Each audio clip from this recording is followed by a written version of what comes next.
Welcome. This is episode 1 of Primal Perspectives, brought to you by Evan, the T-Rex Singleton, and Matt, the Buffalo Mullin. This is our first go at it for today. We're looking forward to it. This has been in the works for a while. Yeah, it has. I remember when you came up with the idea at the gym, and I thought it was a really good idea. Pretty much no thought behind it as to how we were going to do this, but luckily we ran into the right people, and we made it happen. So we were able to bring this to you. It is the Strongest Man on Earth 2025, and the up-and-coming strong man himself. We are going to be talking about all things in every category. It could be music, strongman, weightlifting. It could be physical fitness. I have sent out an Ask Me Anything on my social medias to see if you guys had any questions for us. And that's probably a trend that we will continue going throughout the entire podcasting. We'll just keep getting your guys' perspectives and all of that. So without further ado, let's get into it. I mean, first of all, shout out to Brandon from Vesta Video, because we have been building this for a little bit, and we pick up things for a living, or I tell people how to pick up things for a living. And we have no idea about any equipment or anything like that. No. This fucking room looks insane. Well, yes, obviously the gun rack is very cool. There's a lot of cool stuff. Well, I'm sure we'll talk about it. This is being filmed at my house. This setup of like equipment is far beyond what I thought it was. Oh, 100%. Yeah. This is easily like film quality equipment, easily. I genuinely thought it was going to be like camera, maybe 2, some mics, call it good. But there's lighting and shit. This is fucking crazy. But we'll get into it. So it's the first episode, it's a pilot. So we have to do an intro. This is definitely for the people who are tuning in for the first time. They might be a little bit familiar with my story. For any new listeners who obviously don't know who I am and maybe just stumbled upon this podcast and just want to get a little bit more of an insight as to who I am, as well as you. Relatively new to the strongman scene, so this would be a really good platform to be able to introduce yourself. So you want to go first? Sure. Yeah. Super new to the strongman scene. I've only been doing strongman for 7-8 months now, give or take. Yeah. So it's felt like a long time, but it's only like a snapshot into it. We've been through a lot already as it is, which is really have. Crazy. But original origin story is I'm a New England kid, so originally born in Connecticut. Lived most of my life in Vermont. Not a whole lot going on up there. There's like maple syrup. Ben & Jerry's is tight if you like Ben & Jerry's. And if you like Bernie Sanders, that's Vermont. There it is. Well, let me ask you this real quick. Is it soda or pop? Soda. Okay, good. Yeah. So you're not a degenerate. No, I'm not. You're not a paper boy from the 1920s. Let's already just eliminate a region of people that will like us. Let's just let's cut them right out. We'll get through every demographic of every type of person at some point in this podcast. Yeah, if you call it pop, just skip it. Yeah, just go to the next podcast. I'm just kidding. But I'm not. Soda's great. I like cola. I like calling it cola. Which I feel like is just like the proper version. The pop and soda people will band together against you. You think so? I'm really? a soda person, and I would take sides with the pop people to destroy all of you. A crisp, ice cold cola. Come on. Are you talking about Coca-Cola, or are you talking about actually calling all soda cola? No, I like a Diet Cola. I would say Diet Coke, but if I was in maybe a fancy restaurant, I'd say can I have a cola, but.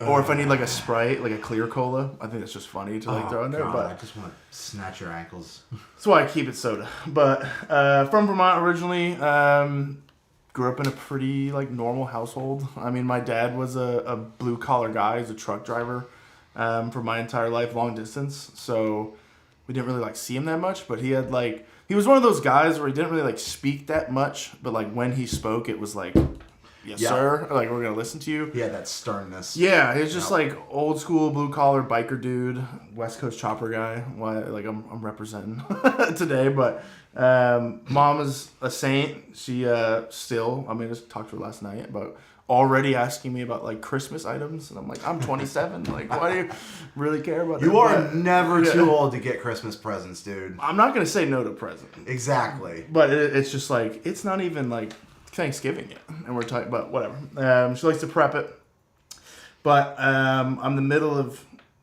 3 siblings or 2 siblings. I have 2 siblings, an older brother and a younger sister. Older brother is 3 years older than me. My younger sister's 9 years younger than me. So there's like quite the difference. There's a little bit of an age gap there. It's brief with her. I mean, to be honest, like we had a really like struggled with like relationship, like me and her, because she's just like a different era, you know. Like me and my brother, different generation. Yeah. Totally. Like me and my brother were like hip and hip, and you know, by the time Ava was 6 years old or whatever, we're in college. So it was like it was quite tough. But now that she's older now and in college, like the relationship's great. But fair. Yeah, that was an interesting dynamic. Started as a football guy, played football forever. It was kind of my calling. My dad, when he realized I was bigger than my older brother, he just was like, "This is a barbell. You're training with the big guys now." So immediately put me into strength training, and I'm glad he did. We talked about it the other day at the Gym 5 thing, where like I almost resented it for a long time. I did, honestly, because I thought it felt like it was work and it wasn't like fun, or I felt like in a way I was forced to do it. So in a way I built resentment, but now looking back at it for what I do now, I'm a strength and conditioning coach and a functional strength coach. I'm pretty stoked that he forced me to do that because I've learned a lot, and those things translate now. I feel like I have a good idea with like younger athletes. I'm like, I know what you're going through more or less than people that have maybe picked it up late in life. Yeah. So that was good. Went to college for a year. Played football, had the typical like blew my knee out story, and did you used to bench 405 too? No, yeah, no, horrible bencher. It was always against my recruitment grade. I was good at power cleaning and like snatches, I think, but I was just kind of a fast fat guy. I ran. I mean, I say at the time I was 335. Right now I'm pushing like 345. So yeah, it doesn't really make sense. But yeah, so I was good at football. It was something I really liked doing. Blew the leg out. Kind of lost all the love of the sport. All my injuries in football were because somebody else wasn't doing their job. Yeah.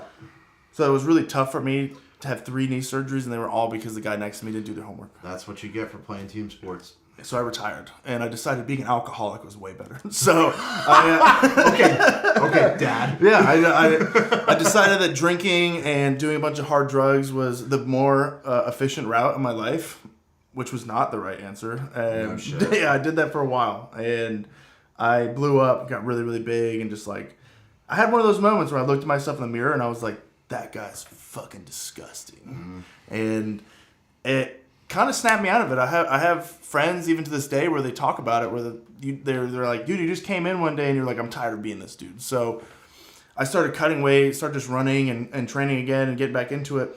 And funny enough that we're doing a podcast, Joe Rogan, I listened to a lot of his stuff back then. And he was like, if you're trying to get back into something, like try jiu-jitsu. So I was like, okay, yeah, let me try jiu-jitsu. In my brain, my athletic background would translate well, which it did. My conditioning was not what it used to be, so I like was puking every single session that I was going into. But I did a few, and I realized, like, okay, this could be an avenue. And my coaches there were like, you know, if you trim weight and make weight, this could be an avenue for you to like fight. So, being the brawn man that I was, I don't know who you're flexing for. My coach was like, go roll with this chick. I mean, she was a purple belt. 135 pounds. Oh, please tell me she ragged on you. And I told the coach, I was like, dude, I'll flatline this chick. Like, I'll throw her against the wall. And he's like, well, don't like fucking rock bottom her ass, but like roll with her. And I was like, okay, 30 seconds out like a light, unconscious, asleep, woke up, was like, oh my god, there's so many levels to this. Yeah. Which a lot of people, 90% of people will be like, fuck that, I'm out. Like, I'm not doing that shit, you know? To me, it was like, okay, if I want to be this guy, like, I'm going to face dudes that are my size and they can do what she can do. So it's not going to be 30 seconds. It's going to be 10 seconds. Yeah. I need to fix this. So it really kind of motivated me to keep going and keep going and keep going. I ended up getting down to like 245. That was like my fighting weight. Nice. Yeah, which was like pretty crazy. Looking at the pictures now, I'm like, my God, my cheeks were like sunken in and shit. And I looked disgusting. And I did that for a while. At that point, I started getting into more of the coaching side of things and learning more and more about it, finding some mentors that I really liked, and compounding things one after another, which led me to this journey down to Nashville, getting invited down here to come to learn how to coach more and be better at the craft, and I did that. for the better part of 2.5 years. I just hit 3 years in Nashville the 7th of November, which is crazy. Congratulations. Yeah, 3 years. I'm almost a native. But yeah, I learned a lot from the guy that I was down here from, and unfortunately we had a big falling out, which really sucks. I won't go too much into it, but I'm very appreciative of everything I learned in that experience. I'm glad that I did it. It taught me a lot of things. Going into business with friends is very, very tough. Hell yeah, it is. I assume that he's going to see this out there, which is fine with. I have no bad blood. I feel like I did what I could for his company, and I made it as best as I could when I was there. And I didn't think there was going to be anything else more for me there. So I needed to move on and challenge myself with something new. So I took a leap and just left. And I almost hung it up coaching. I was like, oh, I don't have any clients. I wasn't going to be the guy that was going to try to snake people from this guy. It's not who I am. So at the time, we had a different coach. And we were training with Mr. Dirks, Adam Dirks.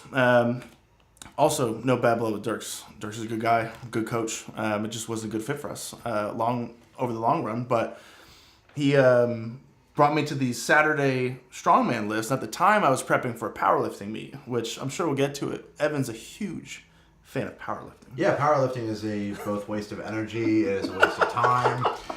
You are a sub-athlete if you compete in powerlifting, and just know that I hate you to your core. All right, another region of people that we can just say... I told you, we were going to get through everybody. I told you that. Yeah, well, here we go. Yeah, this is who we are. These are primal perspectives. So I was prepping for a powerlifting meet. He brought me to this Saturday lift, and we were training at a surplus at the time. And warehouse. Yeah, in the warehouse, shitty, dusty, crusty. I can't tell you the amount of times that I would post a video of me doing a yoke or something in the warehouse, and people leaving a comment on my post like, "Oh, I didn't realize that they let you train at Lowe's." Yeah, dude. I got so many comments like that. Dude, when I heard that Adam was your coach, and I saw we were training, I was like, dude, we're training in a fucking Amazon warehouse right now. What? I mean, where are we? Yeah, kind of, yeah. But it does go to show you that it doesn't really matter what the paint on the walls look like. No. It doesn't matter what you have. If you just have what you need, the bare minimum, you can be the best out there. And you've proven that time and time again, where you were training out of shitholes. Yep. And you were still winning events and you're making it happen. So coming from a blue-collar background, I never really looked at the paint. I was just like, I just need weights. Yeah. I was always like that too. I'm like, my favorite gyms to train in are the hole in the wall gyms. Yeah. It's like barely any paint on the wall, and if it is, it's chipping off. The equipment's kind of older. Some of the shit is rusty. Yeah. Like I like the hole in the wall warehouse type of look. Like where I started training strongman at McMillan's in Lancaster, Pennsylvania. It's very similar to that. It's a giant facility. It has every single piece of equipment you could ever fucking want. It's got turf and all of that. But it's like a hole in the wall warehouse look to it, and I love that. Some of that feel. Yeah. And it has this, I think it has a distinct smell to it. And you're 100%. It smells like metal. Yeah, you're like, this is... And you know what? It smells like blood. Yeah, it does. It smells like blood. It smells like dirt. It smells like blood. It smells like sweat. It just people have gone in there and they've gotten after it. And that's where I want to be. I don't want to be somewhere where it's pristine, because it just feels like it's not weathered. I want things that have been worked. But anyways, Adam actually kind of step back a little bit. I met you one Saturday before we trained together, and it was, I think, 2 weeks out or 2 or 3 weeks out from, maybe it was could have been a Giants Live event. Okay. Was there a Giants Live before Worlds? Not that I would have been competing in. It was Arnold. It was the Arnold. That's what it was. Okay, yeah, it was the Arnold. So you were, I think, week out. You were deloading. So you weren't even training. You were just coming in, I think, just mobility, just kind of getting ready to go. And I remember you walked in, and Adam was like, Evan will be here at 11. We're like, great, cool. And we had finished training at that point. We were getting ready to go. And you walked in, I think it was 2 giant-ass thermoses. And you sat your ass down at the desk, or this fucking workbench table, and you just started eating. Yep. And he just opened this shit up, this giant thermos, and he just started eating. And I was like, God damn, that's what it takes. So, okay, this dude's traveling with 8 pounds of food. And I remember just being like, what's up? You had the signature just howdy, howdy. And that was the end of it. I was like, okay. So I went home, and I was like, wow, that was crazy. What a fucking giant of a human being. Holy shit. Yeah. Aww. I mean, I've always been a bigger dude, and then you see someone like that, and you're like, I am far less as big as that guy. But then after the Arnold, we got to training there was a session where Adam, I think he just had to go, and he was like, Matt, what do you got going on? And I actually like blew my back out that day. It really fucked up my back. We were deadlifting, right? Yeah, we were deadlifting. And Adam was like, hey, do you got anything going on? And you were there, and I was like, I mean, I'm not going to say I'm busy. I'll change my fucking plans. So I was like, I'm wide open. So Adam was like, all right, Evan, like, this is Matt. He's trying to learn the strongman ropes, put him through it, make him work. I didn't complain on the thing. I did. Yeah, and you did. And no, you didn't complain. You didn't complain one bit. Blown out back. I can barely stand up. I'm loading these plates. Keep in mind, also, for context, for everybody that's listening to this, I did not know that you blew your back out until like months later. Yeah. Horrible. Like, I wouldn't have made you do shit if I knew that. Like 2 hours before this, I couldn't stand up off the ground. Like, I was just God. Like, it was horrible. At any point did you think that it would have probably been noteworthy to mention that to me? I just come up, like, I don't know if it's the background I come from. I was just like, just suck it up, dude. Like, you're not gonna have an opportunity to do this, so shut up. I can go home later and lay down and bitch about it, but I'm gonna do this. So I'm loading the fucking stones of steel. I'm loading the Husafelt. I'm loading the log and all this shit, and we're pulling. And I'm like, I can't fucking move. Like my whole body is broken. And then we get to the stone of steel, and you're like, all right, you're going to try the stone of steel. So I'm like, I'm trying the stone of steel today. So Is that why you didn't go that heavy? No, I didn't. Did you use your back at all? Yeah, I think we only got up to 200 pounds. And I was like, oh, it's good for today. Like, I'm pretty sore. I actually remember that, yeah. I was like, the deadlifts really took it out of me, man. I'm going to chill out. And, I mean, from there, you just asked me, I must have went well enough for you to ask me if I was training again that week. Mm-hmm. And I was like, dude, I just quit my job. I have all the time to work. I remember that too. I was like, you just tell me where to be and I'll fucking be there. And I mean, kind of the rest is history from there. There's history. That's kind of how we have come into intertwinedness now. Yeah, I didn't know that you didn't know that my back was blown out. I remember I told you after that. And I remember when you told me, I was like, wait, what? Yeah, like so bad. That was crazy. Live and you learn. Yeah. But that's how we got there. So leading up into or transitioning to that, like, let's hear your origin story. People who haven't heard it before, like, you've been through a lot. Oh yeah. So I've told this story many times, but I have no problem saying it again. It is my story. I live and breathe it. So I am Evan the T-Rex Singleton. I am the current strongest man on earth. I was born in Lancaster, Pennsylvania. I was born 13 pounds and 24 inches long. God. Yep. Damn, God bless your mom. Yeah. Natural birth. Natural birth, not C-section. So. Damn, Mama T-Rex. Yeah. Oh, so I've got two funny stories behind my size when I was born. So one was my mom tells the story of nurses putting me in the middle in between two twins that were probably 6.5, 7 pounds, and just having them right next to the window. All three of us were right next to the window, so people could walk by and see the difference. Oh my God. Of how big I was. Did they know from there? They were like, this kid's gonna be. No, that's where the second story comes. Okay. So the second story. So my mom and my dad were trying to think of names for me. And this was before I was born, and my mom was enormous, obviously, because the child that came out was enormous. And they had joked. They weren't serious about this, but they joked about naming me Stud Singleton. Get this, because they knew I was going to be a pro wrestler. Wow. Yeah. Holy shit. How much foreshadowing went into that? Dude, that's crazy. That's wild, right? You wouldn't even need to come up with a wrestling name. Stud Singleton. Yeah, Stud Singleton. I would just went in like John Cena that's or Randy Orton. That just would have been my actual ring name. Yeah. That's fucking unbelievable. Stud Singleton. I was almost Stud Singleton. Wow. Stunning Stud Singleton. Still time to change it. No. I absolutely am not doing that at all. Amazing. But, yeah, so I was born October 9th, 1992. Right now I'm 33, and I feel like I'm 76 with all the weightlifting and injuries that I've had, but that's beside the point. Growing up, I grew up in Lancaster, Pennsylvania, so I grew up next to the Amish. No, I feel like I have to make a point to say this. I never was fucking Amish. Don't ask me if I was ever Amish. I will chop you in your throat. You churned a little bit of butter, though, no? Maybe. Primal perspective. Yeah. Oh, God. So I grew up next to the Amish. It was primarily like a lot of farming in my area growing up. When I grew up in Lancaster, it was a very small town. It's grown exponentially since then. Okay. I played every sport growing up, but I was very good at wrestling. Wrestling was the standout sport for me, so that was obviously what I put all my attention into. Because of my size and strength, and for being as big as I was very athletic, so I was constantly harassed by the coaches and the players to come out for football. I've tried it a couple of different times. It just never fit for me. Yeah. Never fit for me. My dad's a huge football fan. I could not get into it. Yeah. I just can't. I don't like team sports, and I think football's boring. So, Fair enough. Yeah. to be honest with you, the only sports that I watch are weightlifting related sports like strongman, powerlifting, stuff like that, Olympic lifting, and MMA. Yeah. Those are the only 2 sports I watch. Everything else is just mind-numbing to me. That's fair. I can't pay attention to it. Yeah. So, I did everything, but I really, really liked wrestling, and I stood out in wrestling. But there was one thing that I always really, really liked was pro wrestling. I was always a fan of the WWF, WWE. Yeah. Big wrestling fan. I mean, Kane was my favorite.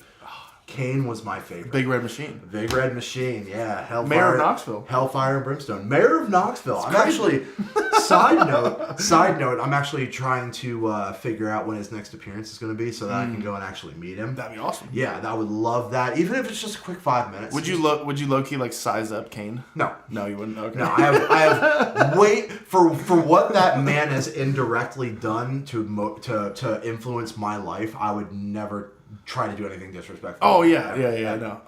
Ever.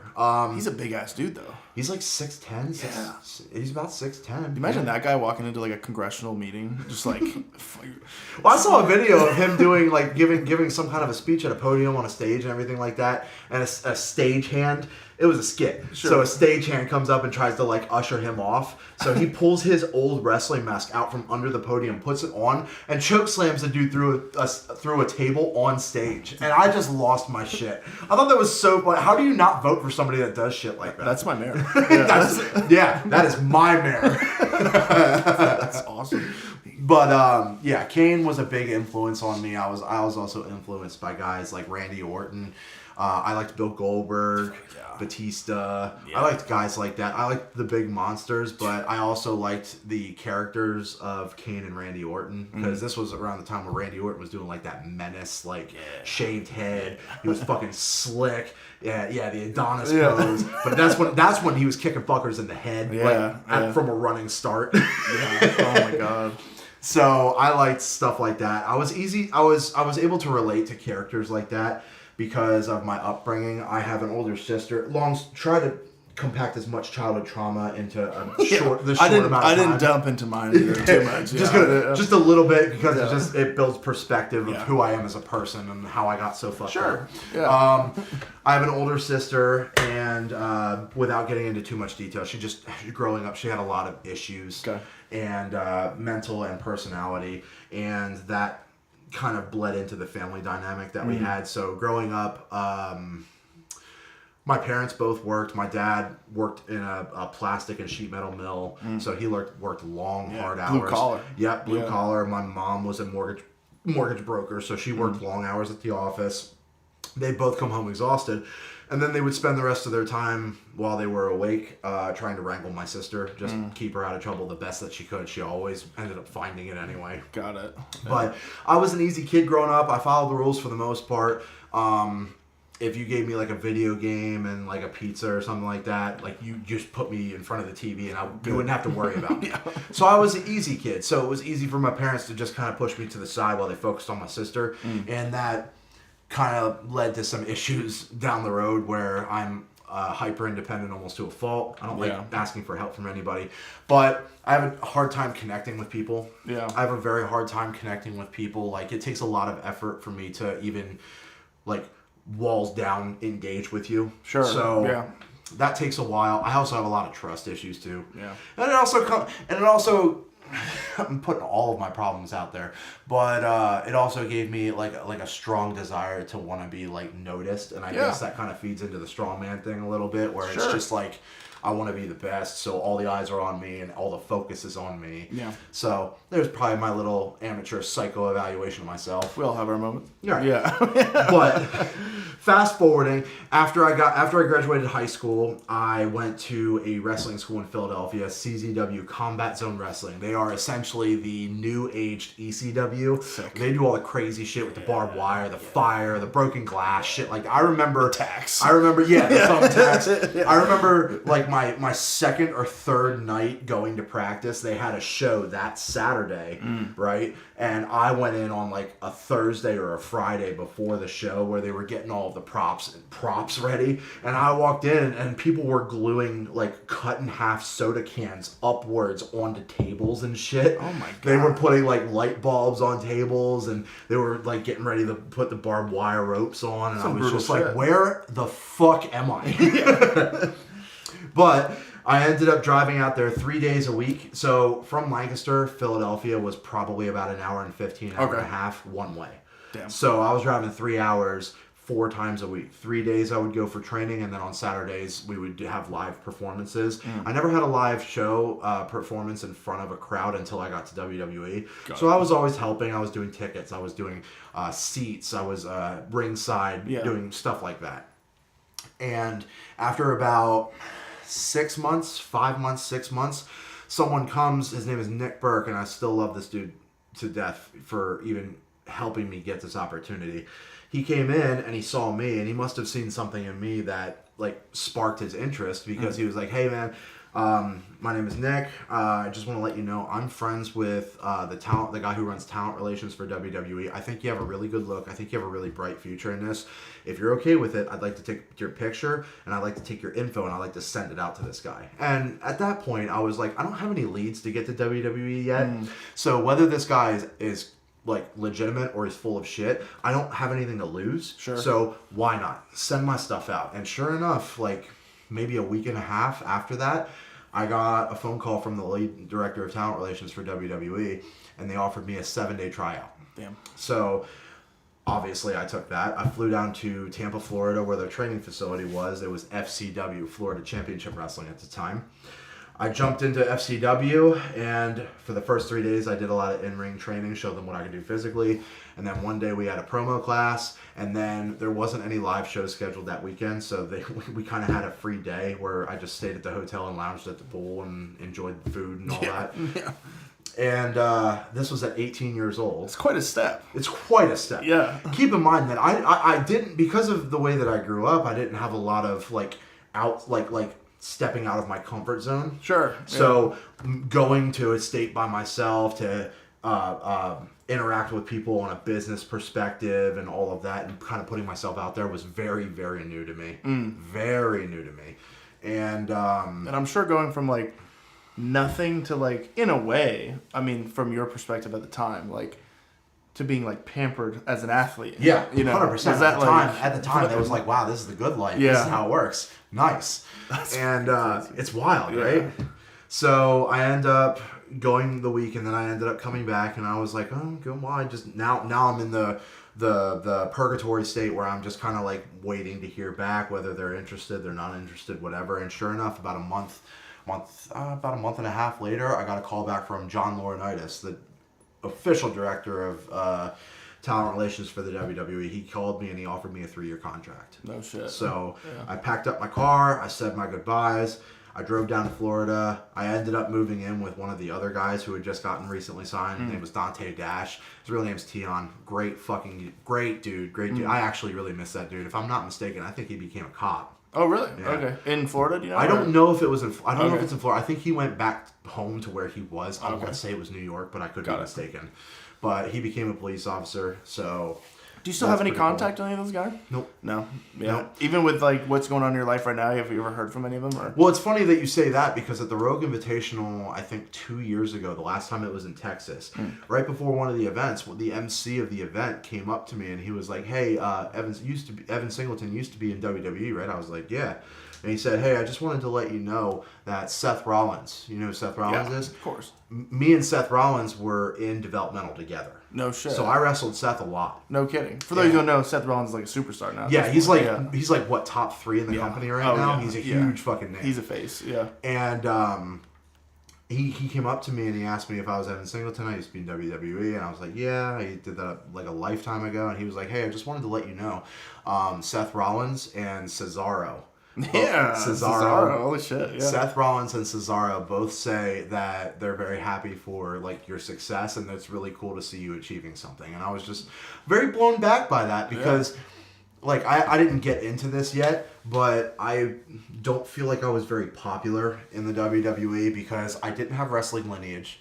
I didn't spend any time on the independent circuit, and I didn't know a lot about the business like at all. Yeah. Like, I knew everything that I knew about wrestling. I just knew from being a fan and watching it. I had no idea how the industry actually worked. So those three things combined did not make me popular. A lot of guys didn't like me. And the fact that I got signed when I was 18. Yeah, it's unheard of. I wasn't liked. Yeah. I wasn't. Let's just call it what it was. I was not liked. It's a very dog-eat-dog world, it seems, from the outside in. Even being a fan, just like it's terrible. You gotta do what you gotta do. It's really bad. But I thought that was really cool, and I was like, that's really, really awesome. And the next time you talk to them, tell them that I said I'm really happy to see them doing so well.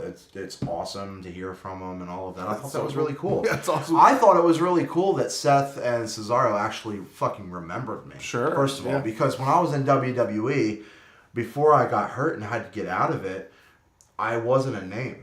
I didn't have anything built up. I did a very brief, like, couple of weeks worth of promos with Dusty Rhodes, but that was about it. I didn't really have an astounding wrestling career. I had a very hard time grasping the in-ring technicality of it. Interesting. Yeah, Okay. like the ability to talk to your opponent during the match and like what moves to do where and how to transition into the next segment. When you say talk to them, you mean like giving call outs to something? Yeah, like, giving I'm call-outs. going to go for this. Yes. Or like, okay. Yeah, so I had a hard time picking that up. I had a hard time putting matches together.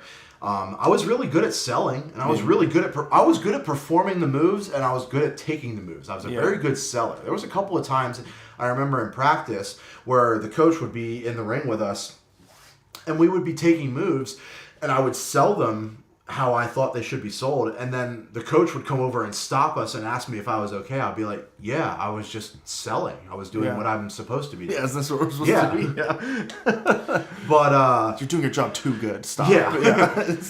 but to go back to the origin story, so I got signed at 18. I turned 19 when I really started getting heavy into it, and it was rocky for me, to say the least. I had a hard time adjusting to solo life and the responsibilities that I had now acquired, and trying to perform my best for the ring, because for the longest time it's just pro wrestling is what I've always wanted to do, and now that I'm actually doing it, I almost had a hard time like grasping it. You know what I mean? Yeah. So was it jarring at all to realize how like dog eat dog it was when you got there? I think what made it so jarring was my lack of experience with that before. Got it. Like I had never been in an environment where like everybody could be out to get you. Yeah. So I wasn't prepared for that mentally or emotionally. It's weird. It is. Yeah. It's a very weird thing. Yeah. Dog eat dog, and the politics. I was not used to something having such strong politics. Yeah. I really wasn't. So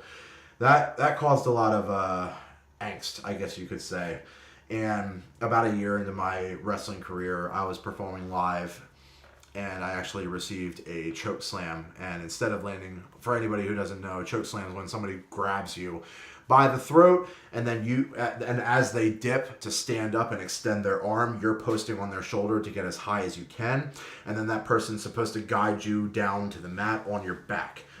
I landed on the back of my head, and my head bounced against the mat, and it rattled my brain so bad that it gave me a hemorrhage in the left side of my brain. God. Yeah. So to this day, I still don't remember around 3 months from that night.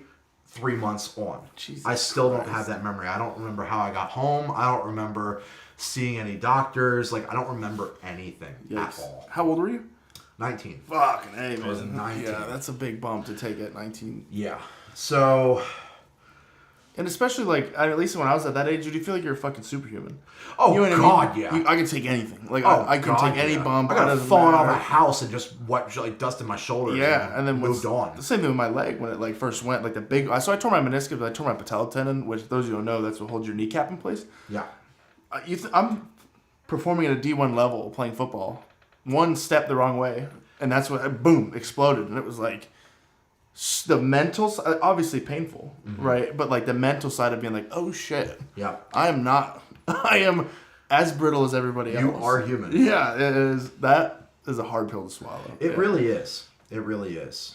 And that was a really hard conversation. I remember it just broke me down into tears when I was talking to my neurologist, because I had so many studies done. Like I was having symptoms where I would like have muscle tremors, like my entire body, it felt like I was getting tased for about half a second. Good God. I wasn't able to drive, like, Jeez. at all. Because what happens if that happens to me while I'm driving? Yeah, I'm going to jerk the steering wheel right. and Fucking end up kill in a somebody. guardrail, Yeah. or I'm going to end somebody's life, yeah. So I wasn't able to drive, memory loss, irritability, depression, like, you name it. I dealt with it. It was fucking rough, man. Yeah. It was really rough. And I remember having about 6 to 8 months post-incident. I remember just every CAT scan and MRI and brain scan you can possibly think of, I've had multiple times. And I remember 6 to 8 month mark talking to the neurologist down in Tampa, Florida, them pretty much telling me that if I take another hit like that, it'll kill me. So they don't recommend that I continue wrestling, which broke my fucking heart. Yeah. Being a pro wrestler in the WWE was all I ever wanted out of life, and having it, like, in my mind, having it taken away from me at such a young age too. I think I was like 19, just getting into turning 20 when they told me that you're gonna have symptoms that you're gonna have to deal with for the rest of your life, and you can't wrestle anymore. Yeah. And I was just being so fucking broken about that. I ended up putting a shit ton of weight on. I wasn't cleared to exercise in the gym, going to the ring, nothing. I'm sure your heart rate had to stay under a certain, like the blood pressure to your head, I mean, had to be. Do you think For a long time. when I hurt my leg, obviously the pain of like recovery is horrible, and like that is just like a fucking long process, and you are very currently understanding what that's like. Sure am. Again, for me, what really beat me up was I felt like I got ripped out of something that I felt like I was destined to do at the time, and it was I didn't get to end it on my terms. Yep, and I definitely get that. That fucking killed me. Yeah. Like, if I had known that down would have been my last play, like, I would have played it differently. With hindsight's 20/20. You look back at it and you're like, well, you know, it just is what it is. Things happen for a reason. Probably wouldn't be sitting here if I would stayed healthy and I went to a big school. Who knows what could happen, right? I found strong, man. Exactly. But in the time, it's so hard, at least for me, the pill to swallow that was it. You don't get another shot now. It's over. Yeah. And I just took a step the wrong way. Yeah. It's not like All it was. Something this fucking big. Gone for life. Never gonna do it again. Same thing. My doctor's like, dude, if you don't cut this weight, you're not gonna walk correctly in 4 years. And I'm like, dude, I'm 18 years old. What are you talking about? Yeah. I remember that specifically. My surgeon told me, he's like, you want daughter, or you think you're gonna have kids? And I was like, yeah, I think I have kids. You think you're gonna have some daughters? And I joked. I was like, yeah, my mom cursed me that I'm gonna have 3 daughters. She's like, cool. Yeah, you think they'll get married? I was like, yeah, I hope so. And he was like, do you want to walk them down the aisle? And I was like, yeah. Literally, dude, at like 18 years old, he hits me with this, and he's like, well, if you don't fix this now, you won't. And I was like, God, yikes. damn. Holy shit. Yikes. Yikes is right. And it killed me. And I was like, ugh. Almost threw up, like, this is it. Okay. Like, we're hanging it up. This is the end of this era.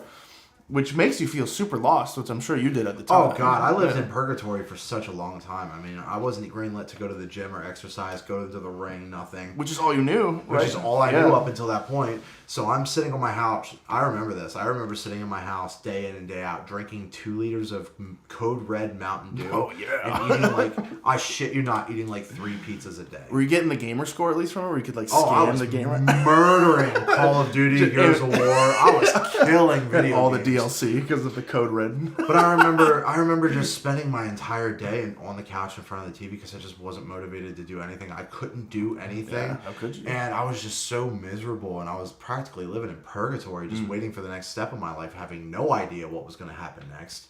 And it was just terrible. And I'll never forget when I finally got the green light from my neurologist to finally go back to the gym. I was so happy. I looked at myself in the mirror. I'm 385 pounds of chewed bubblegum.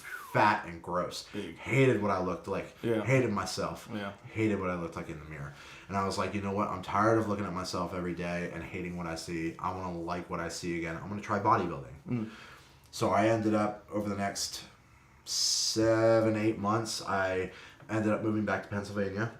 And I ended up, over that course of time, losing about 140 pounds. Yeah, damn. Yep. Yep. It still to this day has ruined chicken for me. Unless it's fried, I don't want it. Yeah. If it's not fried, I don't want it. I'm It's off terrible. the chicken. Yeah. It's like baked or boiled chicken, broccoli, and white rice. Disgusting. Every single meal. It's disgusting. Yeah. And I hate terrible. I hate when bodybuilders try to convince you it's not terrible. It's terrible. Like, dude, you know it. The king of bodybuilding, Ronnie Coleman. When you watched him eat his videos, that dude looked like he was suffering in those videos. Just eating porridge and boiled chicken at 7 a.m. That's fucking disgusting. That's gross. Yeah, that's gross. Let's just call it as it is. Stop lying to yourself and stop lying to everybody else because nobody believes You're just you. wrong. It's just You hate it just like the rest of us. I think the quicker you learn that you know you hate it, the easier it'll be to eat yeah, it. I agree completely. Yeah, it's just imposter syndrome at that point. So at that point, I lost all the weight. I was absolutely shredded. I was the leanest I've ever been in my entire life. And I went to New York. I competed in the Bev Francis Classic right in the middle of New York City. I ended up taking 3rd overall, which was an awesome place. Yeah, it's huge. And at that point, I actually decided that I can't do this again. So this is the last time that I'm ever going to fucking compete. This was my one and done. But I proved to myself and I proved to everybody else that I could stay dedicated enough to see it through. Sure, yeah. So I ended up jumping on stage. Pictures, proof is in the pudding. I got the pictures. You proved to you. I proved to me that I could still do anything I set my mind to. Yeah, which is massive. Right. Coming off of something like that. Yeah, that's. So that was when that's when I turned 23. So after bodybuilding, I was like, what can I do that's competitive? Because I'm a very competitive person by nature. Sure. And I need to feed that outlet, but I also want to do something that's weightlifting related because of how much weightlifting has affected me. I started lifting weights when I was 13 years old, and that was to lose weight and to get kids to leave me alone because I was getting picked on for being fat. Constantly. Really? Yeah. Constantly picked on for being fat. What? So add to the origin story. Add to the origin story. Well, because of the size that I was at such a young age, my parents quite literally beat it into me that if I'm being messed with, I cannot physically retaliate because I'm so much bigger than everybody else, I could really hurt somebody. Sure. And I see where they were trying to go with that logic, but what they didn't anticipate that was, like, I can fully admit this because, like, it's just part of who I was when I was younger. It made me a bitch because I didn't stand up for myself because I was so terrified of the repercussions of getting into a fight and hurting somebody that I was more scared of my dad and my parents than I was, like, anything else. So essentially, I'd never stood up for myself. And you know how kids are. They can smell that shit a mile away. They're even worse now, man. Yeah, hell yeah, they are. Because of social media and the internet, hell yeah, they are. I'm glad I grew up when I did. The names that I've just recently got done coaching a youth football team. Yeah. Like I think I told you a few times. The names that they were calling me, I was like, dude, when I was 10 years old, I didn't even know what the fuck that word was. Yep. I didn't even know what that is. It's just a different era. Yeah, definitely a different era. But regardless, like I got picked on mercilessly until about the time I was like 12 or 13. And I remember one time I went to my dad and I told him, like, I'm sick of being picked on for being big. I'm sick of, like, all of this. Like, I need to do something about this because it's not getting better. It's getting worse. And my dad was like, if you don't want to be fat, that's on you. Go to the gym. Sure as shit. Yeah. I started going to the gym when I was 13 years old. Never looked back. Yeah. So lifting weights has quite literally been a part of my life for the majority of my life. So fast forward back to where we were after bodybuilding. I wanted to do something weightlifting related that was competitive, that wasn't bodybuilding. In my head, there was 2 avenues. It was powerlifting and strongman. And originally, I was going to do powerlifting because powerlifting was simpler than strongman. It's 3 things, and it's always the same 3 things. True. Squat, bench, deadlift. And strongman just seemed a little complicated. Keep in mind that, for context, I had no idea what strongman was until I was about 24. And what year was it when you were 24? What year? Oh, God. 2011? No, that was when I graduated. I was 18 then. Oh, okay. So 2016? Yeah. Give or take? I would say 17. Okay. 16, 17. Even from then to now, the sport's like... Oh, God, it's so much different. So much different. It's so much different. Yeah. Because that was like that was a real big era. Yeah. Where, like there were some bigs. Like Shaw was like there's these massive figures in the sport. Yep. Now it's quite hybrid. Like I would say so. Yeah, it's much more balanced than it was, but at least back then. But Yeah. I could see where that would be quite jarring as well, seeing like all these dudes were doing some crazy shit back then too. Yeah. Well, it's funny because when I first got into strongman, Brian Shaw was one of the biggest inspirations for me because I always had a terrible squat and I didn't have a particularly strong deadlift, believe it or not. And I always thought that it was because of my height. It's like, oh, dude, I'm like 6'5", like 6'6". Like I can't do these lifts because my knees are fucked because I'm too tall. Sure. And then I would watch Brian Shaw, who's 2 inches taller than me, Yeah. go out and raw dog 1,000 pounds on a deadlift, and I'm just like, oh, well, there goes that fucking excuse. Yeah.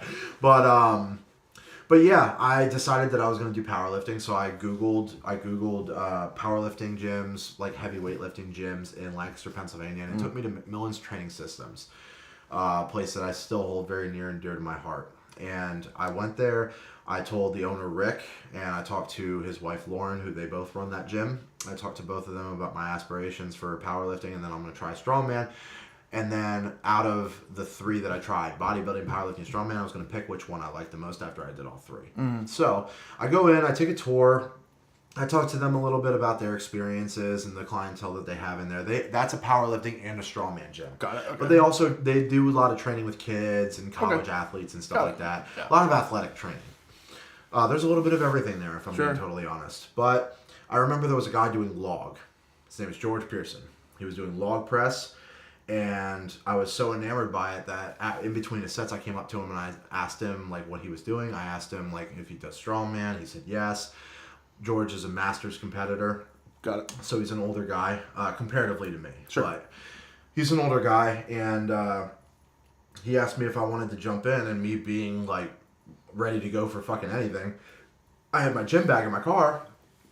So I said, absolutely. Give me a second. I'll go get my gym bag. I ended up going out there, throwing on my Walmart weightlifting belt that I got for $30. The Harbinger. Yeah, the Harbinger. And then those black and yellow wrist wraps that they sell at Walmart.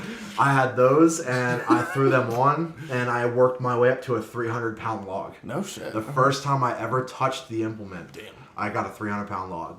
And he was like, yeah, you're really good at this for never doing it before. Do you want to come in tomorrow? I got some other events. I think he was doing farmers and shit like that. And I was like, hell yeah, that was actually a lot of fun. I can't wait to see what more of this is. So I come in, I do that day with him, and then I end up training with him a couple more times. And then I remember at like a week and a half, 2 weeks, I was like, this is what I want to do. Fuck powerlifting. Like, this is fun. I'm having fun training it. It's different, but I'm able to be strong and athletic. You got the bite. I got the bite. The bug bit me. Yeah. And that's pretty much all she wrote. Ever since I did that, I have moved to Nashville, Tennessee, about 4 years ago now. Okay, got it. So we've been here about the same time then. Give or take. Yeah. Okay. Well, I didn't know. And I have been on the pro circuit for 7 years now. Yeah. Well, yeah, I would say 7 years. I ended up competing in 2018, my first strongman competition ever. It was North Carolina's Strongest Man, and this was back when they still did Platinum Plus shows. Do you know what those are? No, I'm not. Yeah. So strongman used to be structured in a way where Platinum Plus shows, where the promoter was probably friends with somebody who runs Giants, America's Strongest Man, something like that. Got it. It's like a feeder almost? It was a feeder. Okay. So North Carolina's Strongest Man at the time was a Platinum Plus show. If you competed in the Open and you won if you won first place in the Open, then you were granted an invite to a Giants live show. Got it. And I remember a week and a half to 2 weeks into training strongman, I was like, I want to be the world's strongest man. This is what I want out of my life. Yeah. And back then, in my mind, it was get to Giants Live however you can. Top 3 at Giants Live, go to World's Strongest Man. So that's my avenue to go. This North Carolina Strongest Man in 2018, this is a Platinum Plus. I get invited to Giants if I go to this. So I need to be ready for this. Sure. I ended up going there. And it's actually funny because 2 months before that is when I got my signature T-Rex tattoos of my index and middle finger. I have claws tattooed on both my hands, and it's just a tattoo idea that I had. It had no real relevance other than I was just a big paleontology fan. T-Rex has always been my favorite dinosaur. I'm a huge Jurassic Park nerd, and that's just been a huge part. Dinosaurs have been a big part of my fascination my entire life. It's every kid has it. Most of them grow out of it. I did not. So we all have our thing. Yeah. We all have our thing. Yeah. So we all have autisms. We all have autism. That's my flavor of autism is guns and Jurassic Park. I was gonna say definitely guns. It's definitely guns and definitely dinosaurs. Yeah. But fuck it. But I ended up getting this tattoo 2 months before my first strongman competition, and I went there as a complete unknown, never competed before. I didn't really have any experience. I've been to maybe 1 or 2 strongman comps just to watch or help out, see how it runs and everything like that. So I was going in very, very green. And I remember getting there, and about halfway through the show, I was winning. And I was winning by a decent amount. I was beating a lot of guys. I was competing against guys that competed at the Arnold Classic, the big one. World's Strongest Man competitor. There was a lot of seasoned guys, a lot of pro guys were competing in this comp because they all wanted that Giants Live spot. Yeah. And I remember I came out on top. I actually didn't even need to do the last event. I was so far ahead in points. You're just good. Yeah, I was just good. I was so far ahead in points. I didn't even need to do the stones at the last event. So, my second competition ever was a World's Strongest Man qualifier. No shit. Yep. Yeah, isn't that the joke that you're the only pro guy in the circuit without a pro card? Yeah, because getting a pro card in the strongman world, there's a couple of different federations, but the ones that are really important is Strongman Corporation Pro Card. That means that you're essentially able to compete in the pro level shows in that federation. OSG is one of them. No, you don't need to have a pro card for OSG. Really? Nope. Oh, I didn't know that. Nope. But the essentially Strongman Corp, if you need a pro card in order to compete in the pro shows, you compete in the pro shows, then you can qualify for the next level shows in the Strongman Corp category, which would be the Arnold. Got it. You need to have a pro card to compete in the Arnold Amateur. If I'm not mistaken, I could be wrong about this. They may have changed a lot of shit. I could be completely wrong. To keep in mind, I don't have a pro card, so I don't actually know the process of getting it. All I know is that I did not get a pro card, and I still have it to this day.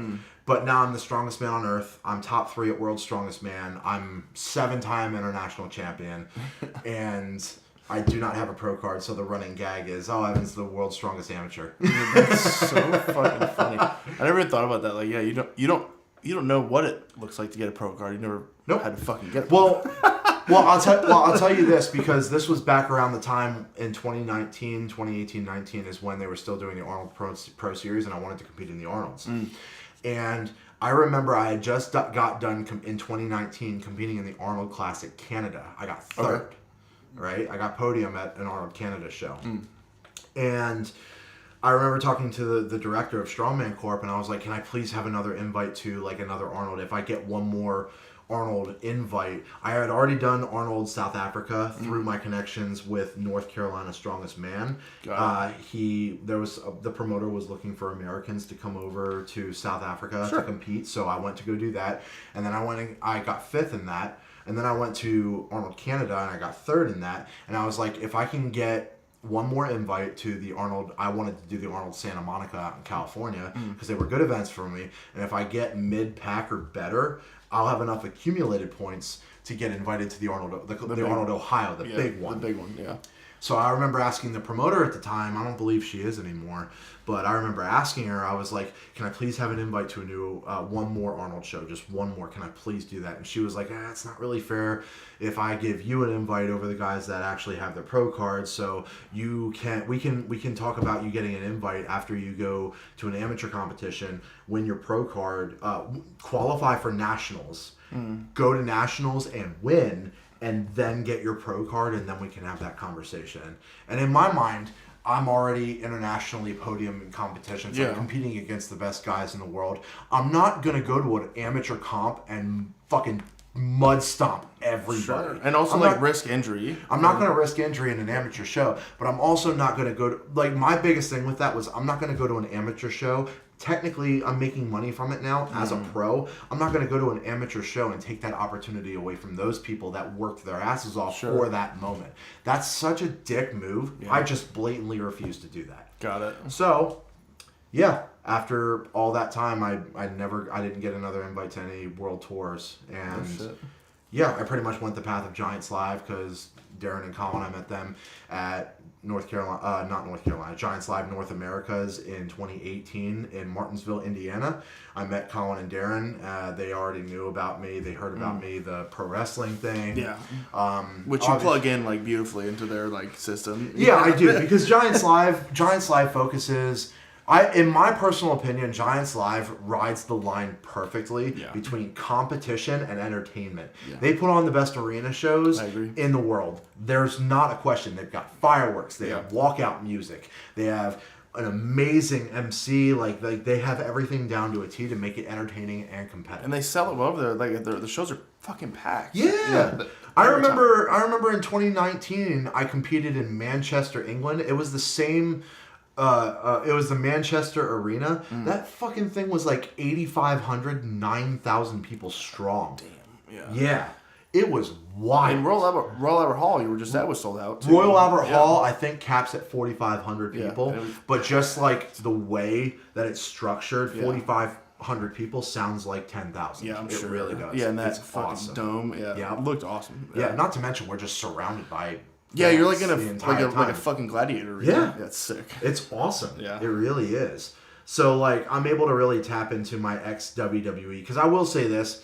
I've always, and this probably taps into my amateur psychoanalysis of myself of always wanting to be the center of attention. Yeah. But I'm able to tap into that entertaining side of me. I like to entertain people. Yeah. I like to entertain people. I don't know. It could be because I want to be the center of attention. It could not be. Actively, I don't feel like that. But it's more of a I like to get reactions out of people. I like to make people laugh. I like to astonish people, I guess you could say. Well, you're like you feed off energy. I absolutely feed off the energy. I give everything to when I compete, so I wear my emotions on my sleeve, which it's easy to read, and I feel like a lot of people can relate to that, especially when they see it in person, which makes them want to cheer for me when I'm out there and I'm doing well, and then I hear them cheering for me, and it's almost like I'm feeding off of that electricity. It spikes my adrenaline, and I'm able to go even more. Yeah, I think that also like that segues into a good question where like current coach with Nico. We good? Oh, okay, yeah. So Brandon's sneaking in. But pre training with Nico and the GWO, there's an argument out there that a lot of feedback on you is that you would, if something didn't go your way, you would kind of lose the plot while you were training or like while you were competing in something. Yep. And when we saw you win Strongest Man on Earth in August, almost the entire talk around you was that there's this new level to Evan now. It's not this kind of lose control guy now. Don't get me wrong. When you would do well in events that you did well in, you let it out. And I think Nico wanted you to do that. Yeah. Nico's our current coach. But there wasn't this where something didn't go our way, like the Stones. Just didn't go our way that night, right? But instead of it letting it compound into the next day, we brushed it off. We knew probably that wasn't going to be a good one for us. And you came back the next day like even stronger. Where I think beforehand, you can argue with maybe the coaching style that was done with you. There was almost too much of the dog got let off the leash at times. And absolutely. Do you think that that's... I mean, clearly the results speak for themselves. But as a competitor, do you feel it's exhausting? Like it absolutely is. Letting your emotions out all the time. Now having someone that's like, we're keeping it bottled, now go. Does that help take your mind off of other things and you can just focus on like the lifts now? Absolutely, yeah. I mean, Nico has it down to an absolute science. I mean, he is exactly what I needed as far as a coach, especially an in-person coach. I mean, at Strongest Man on Earth, he was literally in my room the night before every single day, talking over a game plan, going through each and every event. Like, okay, for event 1, I'm going to want you to hit this. Some other guys are going to hit this and this. I want you to fall right here. This is where we're going to live, and this is where we're going to be comfortable going into the next event. And then he would have that breakdown for every single event of that day. Yeah, and like we're going to be okay with this. Yeah. Which I think is helpful. This is going to be the event where it's going to be a little damage control for you. You're just going to go out and do your best, but don't push it because we don't want you to get hurt. Yeah. It's all the things that I needed to hear as a top level competitive athlete. I really needed to have that almost that confidence from somebody else being portrayed onto me. That was able to let me focus on just what I needed to do instead of just go out and kill. Yeah. So when I met you back in April, and in Was that it time, or April, late May, maybe, or early May, because Was it before or after Worlds? Because Worlds was in May. It was before Worlds. Okay, so it was April then. Yeah. We really started training together. I think the week after the Arnold. Gotcha. But I also competed for the first time at the end of May. Yep. That's when I did my first run. Mm-hmm. I know from that Evan to the Evan that I'm sitting next to right now is like not even the same fucking person. Really? Oh yeah, for sure. It's just like one, the way you carry yourself. I think being around a team of people are supporting you the way they are now, I think helps. I do think at the start of it, being this random dude that was with you and who was just showing up and picking stones with a blown out back the entire time, there was a little bit. I had to gain the trust of the T-Rex, 100%, and which is fair in any aspect of it. Well, I'll cut you off just for a second because you know what stuck out to me. You know what stuck out to me the most about you when we very first started was the fact that you kept showing up when you said you would. Yeah. You kept showing up when you said you would, and you didn't fucking complain.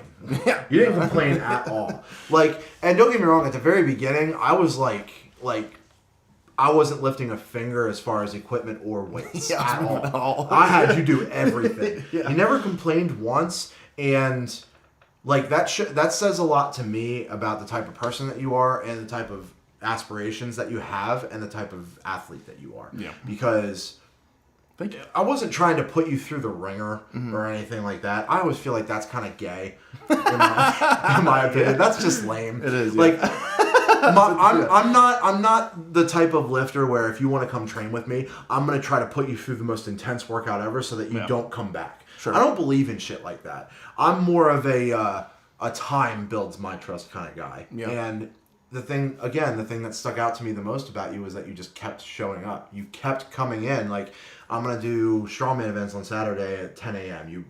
Will you be there? Absolutely, yeah. I'll be there. I'll see you there. And you showed up every goddamn time. Yeah. So that is crucial and very important to me. Yeah. Which is after probably about 2 weeks of you just consistently doing that, I was like, okay, this dude's legit. This actually is a training partner. Yeah. And the thing that I liked about you when we started really really training together was that you didn't quit.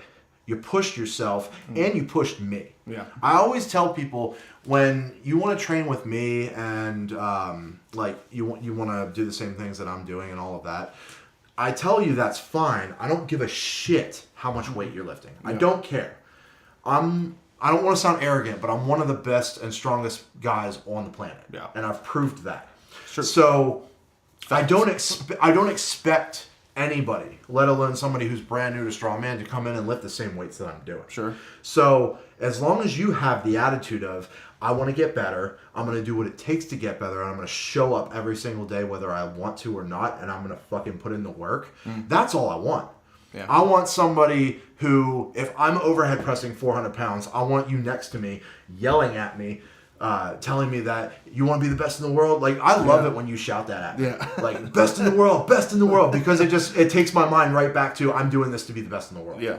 So I want you to be that person, and then that allows me to be that person for you when you're overhead pressing 300 pounds. Yeah. And that's like your absolute limit. Yeah. I'll be shouting that same shit right back at you. Yeah. And I feel like that's why we kind of vibe together so well when we're training, is that we have a very similar mindset about a lot of shit. Yeah, for sure. Like we obviously banter. That's why we do a podcast. You're fat. I am fat.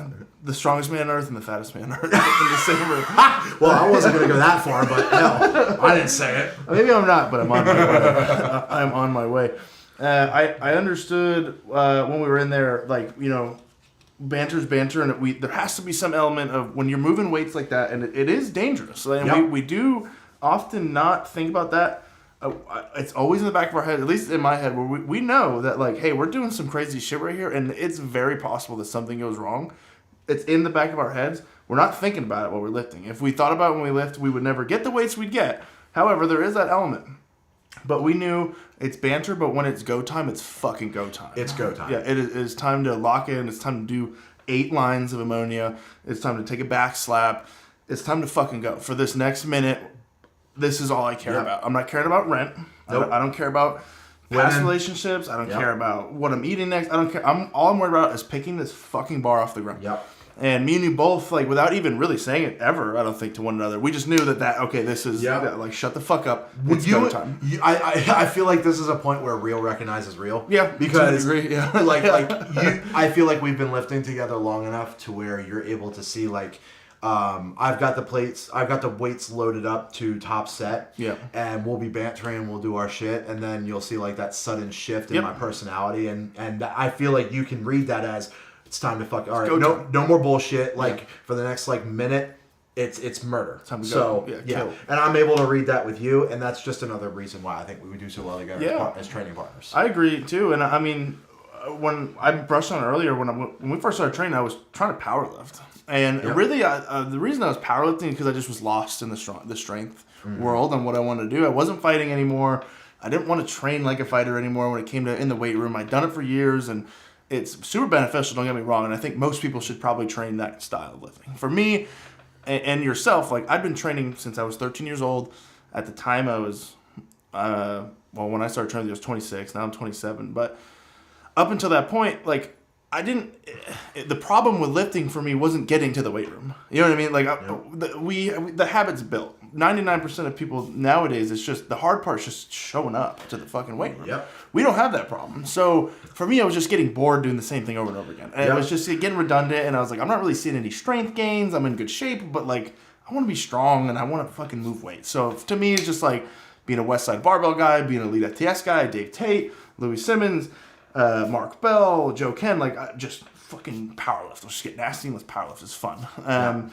So that's how we got connected. And after the one session of training with you, I was like, well, it'd be pretty fucking stupid of me to continue powerlifting when I'm training with one of the best strongmen on the planet. So immediately I made the shift, and I was like, all right, I'm just going to get into strongman. Strongman was on my radar, don't get me wrong, but I was like, maybe 30 is when I'll pick up strongman. That was in my brain. I'll powerlift, get super duper strong, and then I'll move over. What was happening in the powerlifting, I was getting really stiff, and I was getting a lot of injuries. Back injury. Like, I was just getting banged up all the time, and it was just rough. And I didn't realize at the time how so much more functional lifting strongman is compared to powerlifting.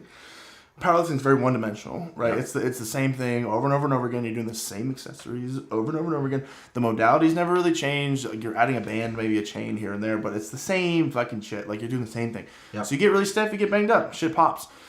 So I made the shift, and I remember, I think, I was 5 weeks out from that event in May, and it popped up. It was Tennessee's Strongest. And I do remember this. Yeah, and I remember I reached out to our coach at the time, and I was like, I'm interested in doing this. Like, I can hang with all these weights that are in there right now. Like, do you think maybe I should just go for it? And he was like, it's a little early. I don't know if you should pull the trigger on that. To be honest, my ego was not satisfied with that answer. Like, I was just like, nah. Like, I think, what do I have to lose? Yeah. Like, I'm not going to get paid for it. It's 2 minutes from where I live. I can fucking walk there in the morning. Why not? It's $60. Let me go do it. And I came to you that day, and I was like, this is what's going on. Like, what do you think? And you were like, exposure to the sport is the best way to learn. Experience makes you better. You should do it. I said, I'm doing it. Like, I hear from Evan. He's like, yeah, fucking do it. I'm like, okay. Every person out there who's listening or watching who is a coach is going to look at that and go, wow, okay. So all I know now is that Evan's a bad influence on athletes. He's going to tell me to do the opposite of what I tell him. Well, I mean, like, coming from my perspective, the weights were there. And I like to think that I was adapting to the new movements relatively quickly. I wasn't You were. I wasn't. The big one for me was deadlifting, just because I couldn't do it. My back was blown sure up. It wasn't Axel when you threw the bar into your neck and it knocked you over? Side tangent. Coming from a football background, we do a lot of Olympic lifting. Of course, we do power cleans, we do snatches, we do all this shit. I never have ever even heard of a continental clean until I met Evan. If you don't know what a continental clean is, for the listeners out there, you are pulling the barbell up or the axle from the ground. You are placing it on your kind of sternum area, upper belly, flipping your hands, and then popping it off your belly up to a front rack position, and then pressing it up overhead. That is, in basic terms, what's happening. You're using your body to clean the bar. Exactly. A normal power clean is coming up, it bounces off your hips, and you're catching it. This, you bring it to belly, then pop. Okay, cool. So my Olympic background kicked in. I was like, I could fucking do that. It's one step less than whatever. So I did it once with like 185, and I was like, this is fucking easy. Like, the press was not the hard part. The continental clean was kind of shaky, but I was like, all right, whatever. So we went up to, I think it was like 2 plates, 225, maybe maybe a little bit more, I'm not sure. But we were training in this warehouse at the time that was not a gym, did not have insurance. It was kind of like some backyard bullshit where they were just kind of letting us go. Yeah. And in front of the owner of the person that was letting us train there, I continental clean. I bring it up to my chin. I was not prepared for the momentum of the bar hitting. It chin checked me, and then I fell backwards with 225 on my neck. Thankfully, I pushed it away, and I somehow came unscathed. I think I dropped it on my shin a little bit. My shin was kind of banged up, but I missed the rack that was behind me. I didn't crack my head off the rack. And somehow, some way, I did not get hurt. Do you remember what happened following that? The next day, we go in there. There is a sign-in sheet with waivers. Yep. We had to sign a waiver every single day that we trained. He never admitted it, but I'm like, this is because of me. That's 100% because of you. And he was like, no. I did a lot of wild, heavy, and stupid shit in that. I overhead pressed 550 pounds in that gym, never had to sign a waiver. You do that dumb shit with 225, and the waiver's there the next day. Yeah, he would never admit it. He's like, oh man, it's just like for safety. And I'm like, okay, dude, whatever. So we had to sign in. He's not wrong, technically. No, I mean, he's right. And he's covering his ass. I mean, he just watched this fucking idiot almost chop his head off with an axle. We found out that my event did not have axle clean and press, so we did not train that after that. I was like, I'm going to take a break from that. We'll just focus on the log. But we ended up getting prepped for that event, and 5 weeks. I mean, really, I only a couple weeks of deadlifting pre because I couldn't deadlift.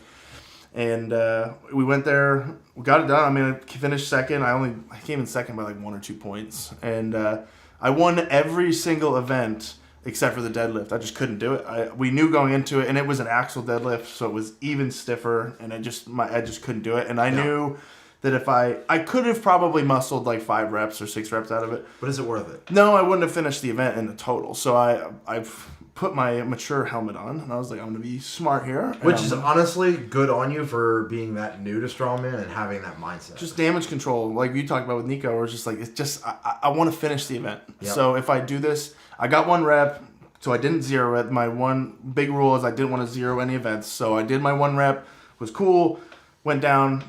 Every other event, I fucking smoked everybody. It was the only one I lifted the heaviest log. I did the fastest times in the medleys, and then the bag to shoulder. I mean, I smoked everybody. So it was a really, really good day for me.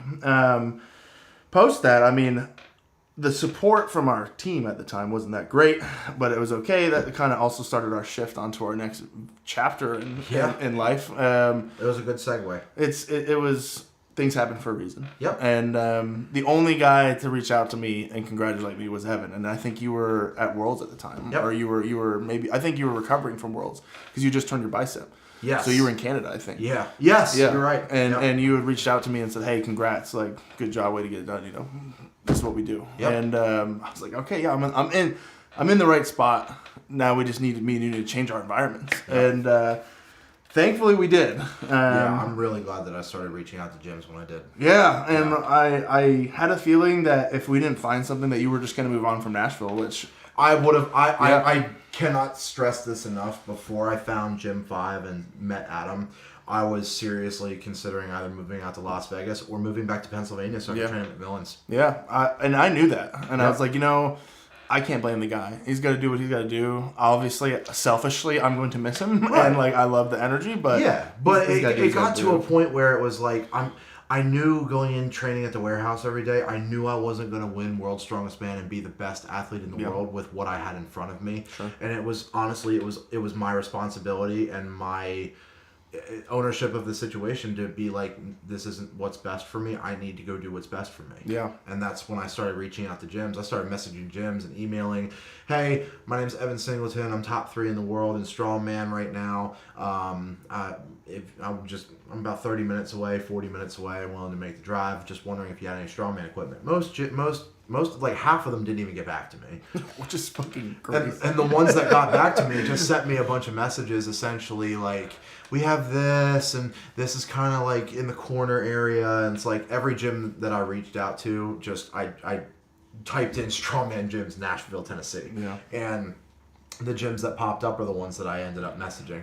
So I messaged Gym 5 in East Nashville, and Adam, the owner of it, he got back to me. He was like, "Hey man, just wanted to let you know we don't have anything in the way of traditional strongman equipment, but if you send me a list of the basics that you need, I'll just order them and have you train at the gym."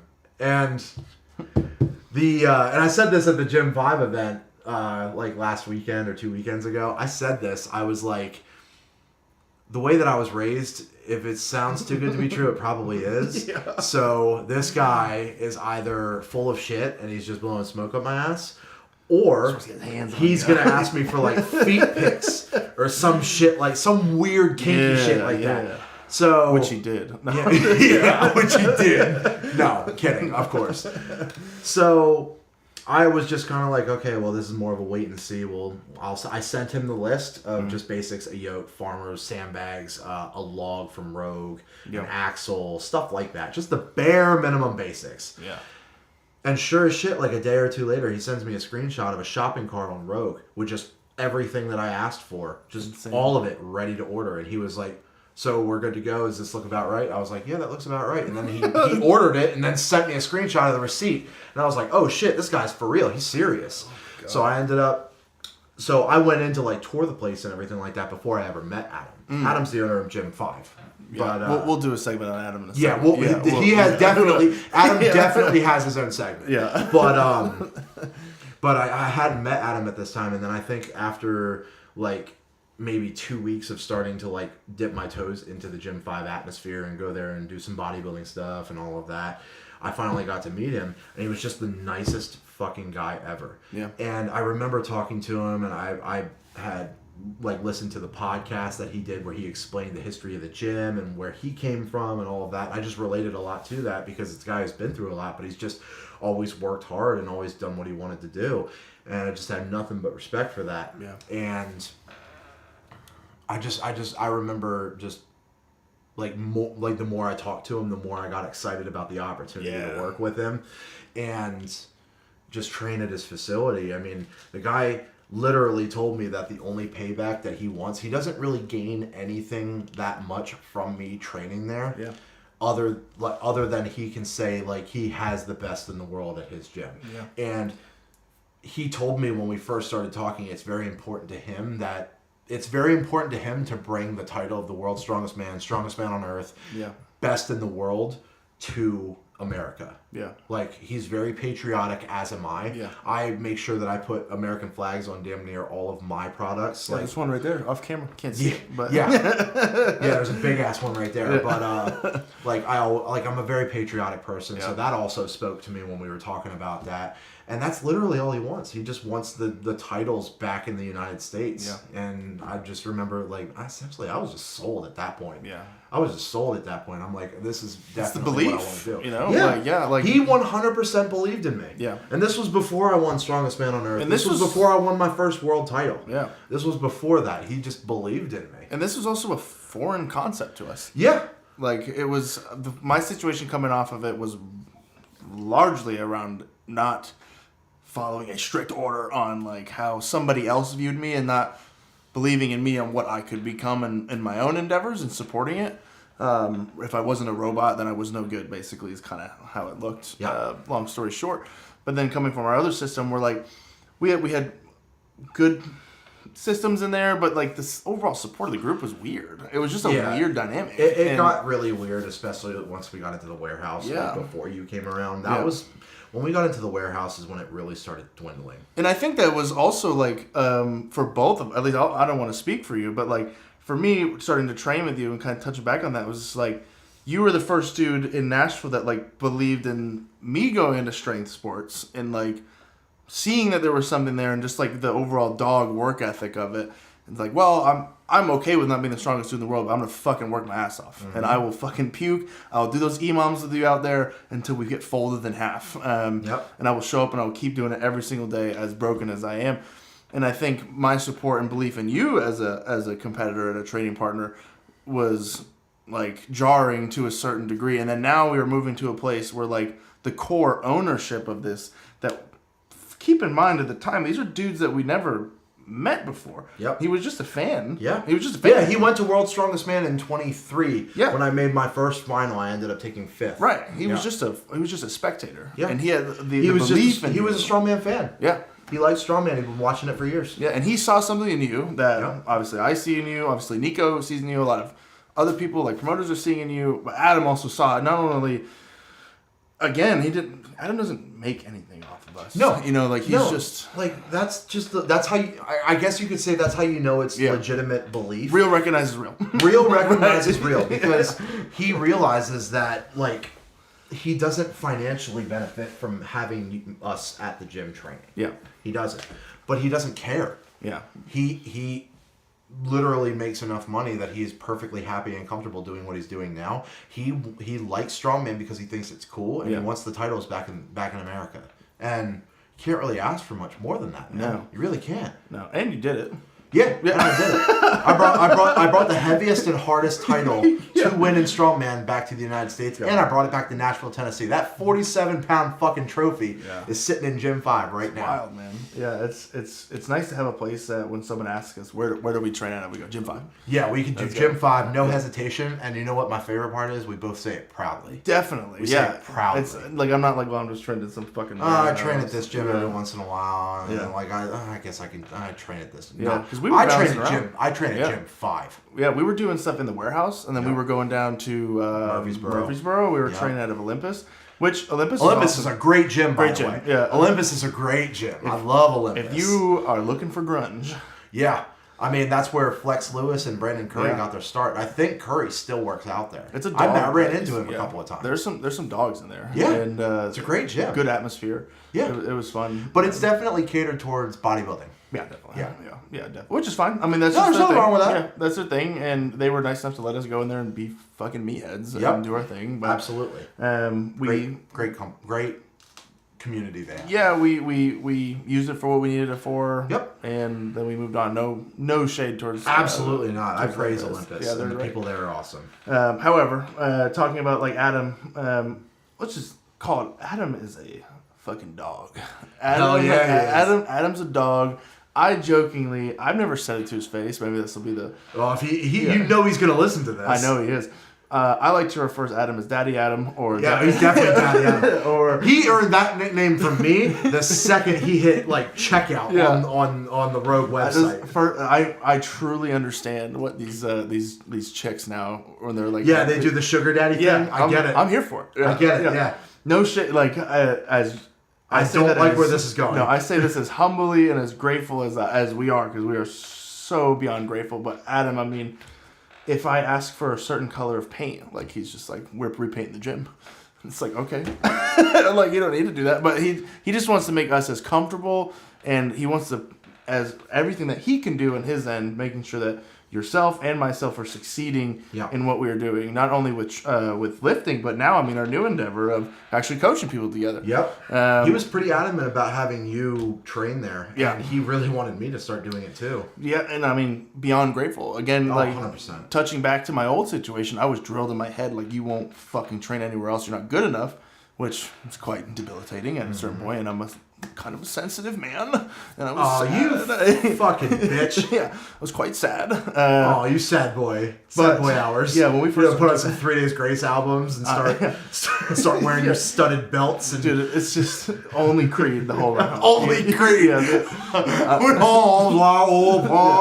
cry the entire ride home. And I would love it too. But so getting an opportunity with him too, and we just did our first training session the other day, and I'm curious to hear, because you've only known me as a lifter, and you got to actually see me kind of in action as like a coach, and like kind of how I run things, and it's definitely a different dude. I mean, I know it's definitely a different dude. It's much more meticulous. It's so funny because as a lifter, I know you as a fucking dumb meathead just like me. Yeah. But to see you be so meticulous and like well educated with what you're doing and how you're picking things apart and how you're suggesting exercises and you're breaking down form and all of that.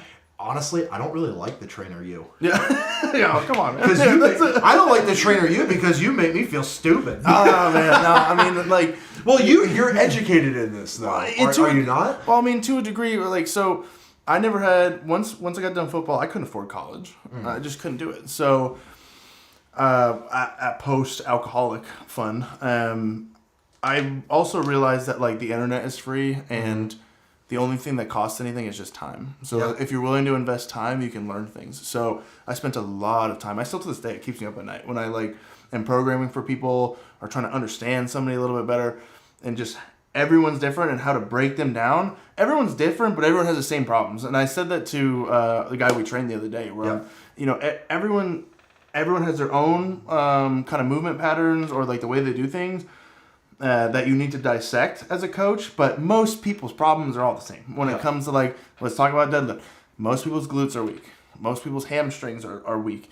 Or they're not activating their quads enough, or they're out of position. Like those things are all relatively simple. It's just kind of figuring out which part of that person that you need to kind of adjust, and then you kind of tweak it and go. But yeah, no, I mean, when it comes to education, I'm like self-educated, but I think you've seen it, like proof in the pudding. Like it's definitely proof in the pudding. I'm a street smart guy, but like if you were like, what is the tendon that's connecting back of the tricep up into the, like, I'm like, I don't fucking know, dude. Just like, fuck it, go, take this angle, go this way. See, that's how I am. You know, like I also think to a degree, and how I was taught as well, like no one fucking really cares when you're training them. I'm sorry, but if you need every single individual meticulous thing described Google it yourself in doctor level detail, then you're a fucking nerd. And you should probably be in the library instead of the gym anyway. Yeah, you're probably a science-based lifter, and I probably don't even don't even start with the science-based lifting shit. You're probably a science-based lifter. I'm gonna isolate that audience as well, because y'all are fucking annoying. Yeah, we don't like them. Yeah, nobody likes you. Keep in mind that if you have ever said that based on my Wilks score, I'm technically stronger than you, and you weigh like 140 pounds, just understand it is. I'm actually quite proud of the level of self-control I have, because everything in my body wants to just tear you in half. Yeah. Nobody likes you. So you have no friends. You're stronger than me on the Wilks scale, but you're not strong enough to frisbee this 45 into your head like I'm about to. Like, So do me a favor, get a juice box, change your diaper, I'll put on SpongeBob, and you go do your little toddler size thing while the adults lift the real weights. Yeah, okay? There's got to be some element of strain, and I think a lot of the science-based lifters just miss that. Where like, yes, it's good to have certain angles and things. Yes, I understand that, but at the end of the day, you just need to fucking move the weight. Like just move the weight. I'm sorry, if you need 5 minutes to set up the next lift on the cable tower versus just putting plates on a barbell, I'm good. I want to watch you get hit by a car. Like, I'm good. You're overcomplicating the easiest thing to do, which is just go to the gym and get a workout. Yeah, I think one of the like basic things that like drive me nuts, and I understand it, and don't get me wrong, I'm not oblivious to why they do it, but like strapping up on like a lat pull down. Oh my god. It's just like, just work your grip better. Just work your I will grip. turn in. I'm gonna tell you right now, if I ever see somebody that I know using straps on a lat pull down, I am immediately gonna transform into a 1990s like High School Musical style bully, like a Disney bully, and I'm gonna come over and I'm gonna make fun of you, and I'm gonna do it to your face. I will support you. Like I'm gonna try to take your lunch money. I'm gonna try to give you a swirly. And I'm gonna cap it with giving you a wedgie. Yeah. Like I'm gonna give you all the '90s style bullying stuff. And then I'll curl whatever it is that you're trying to do. You're gonna strap in for it though, right? No, yeah, absolutely. It depends on who I'm in front of. Yeah, absolutely. I don't know. It's just there's certain things that's just like crazy. But I was curious on what your thoughts were on that, because I know that it's a different side of me that you don't see. Yeah, it was impressive. Thanks. I mean, you give off the impression that you're just big and dumb. And I actually got to see otherwise. So it was interesting. Nice. Thank you. You're welcome. I mean, like I was saying, like with people, they don't care. And also, in my opinion, with coaches, nothing drives me more insane when I'm a little bit anal when I watch other coaches coach. That's why I like Nico, because Nico's real, and Nico is straight to the point. There's no fat to anything. Mm-hmm. We're doing this, and this is the result. Perfect. That's all it needs to be. ABC. I don't care about anything else. But when you get these coaches that are just trying to like over-explain or pump their own ego on like how much they know about the body or like the mechanics of it, it's like you're just, I don't know. I've been in the shoes of an athlete that's been like that. I just don't want to hear it, dude. Yeah. Like grab the fucking lat pull down bar, lean back a little bit, pull that shit to your chest. Cool, thanks. We're doing 12. Like, that's all. I don't need to hear about my latimus dorsi pulling or how my scapula is protracting. Like, I just don't fucking. You're shut losing up. the audience, dude. Right? It's just like, shut up. Stick to the basics. The basics are still relevant for a fucking reason, and do those things correctly. Yeah. And I mean, that's my short little rant on it. But tell me how you really feel. that's how what I really feel. grinds your gears. Yeah, that's how I really feel. I pretty much, my coaching style is of. I don't know, actually. I used to say it was like of a Dave Tate, where I'm a little bit more of an asshole, but I've kind of cooled that down a little bit. I'm not. I would say that your style is almost like an educated bro lifter. Yeah. Like you're able to relate to the person that we're training. Sure. On a human level. Yeah. But you're also doing a really good job of explaining why you're doing this. Yeah. Why, like, your hamstrings feel weak. This is why, and then you have them do like a stretch or something like that. Yeah. Or any kind of mobility work, and they're like, "Oh shit, that feels tight," and then that's when you just kind of go, "Oh yeah," because you have tight hamstrings. I mean, you pretty much. Yeah, that's pretty much it. Yeah. So I would say an educated bro lifter. Yeah. Thank you. I'll take that. I'll take that all day. I'm proud of that. Actually, thank you. Oh, you're welcome. You're welcome, sweetness. Yeah, thank you. Hey, back again tomorrow with our boy. Putting this out there. Hey, we're training people in person now. You want to train with the T-Rex and the Buffalo? Yep. Now's your chance. There's only 14 spots left. Yep, we only have 14 spots left. They will be closed once they fill up, too. They will be. And to touch on, like, I believe it's important to tell athletes why you're doing something a certain way. Yeah. You know? Yeah, like, it's not just a heed what I say and just move on. And I don't know if you noticed it with me, but I ask him multiple times. You ask him. Do you understand what I'm telling you? Yeah. And like, does that make sense? Does that make sense to you? And I don't. And if I can tell he's just saying yes, I'll be like, tell me why you think that really makes sense. Yeah, like what? And then when they can spit back to me why it makes sense, then it's one less thing you have to worry about as a coach. Yeah. It's like they understand where I'm coming from and how this is going to help him be a better powerlifter or strongman, whatever he decides he wants to do. He's a dog, by the way, our new guy. Dude, he's gonna be a proud dog. of him. Super dog. He's gonna be a dog. He wants to. If he decides to compete in strongman, he's gonna be good. He'll be a force once he builds a little bit of that base strength and like the basic exercises like overhead press, conditioning. And and I feel like his conditioning is not going to take long to get there. He looked pretty solid. I mean, he does Muay Thai and stuff, so like his lungs. So he's gonna have a tank. Lungs are good. It's gonna be power output management is gonna be his biggest thing, but he's very happy with our first client. very happy. Let's get 14 more just like that. Hell yeah. Well, that's the origin story of it.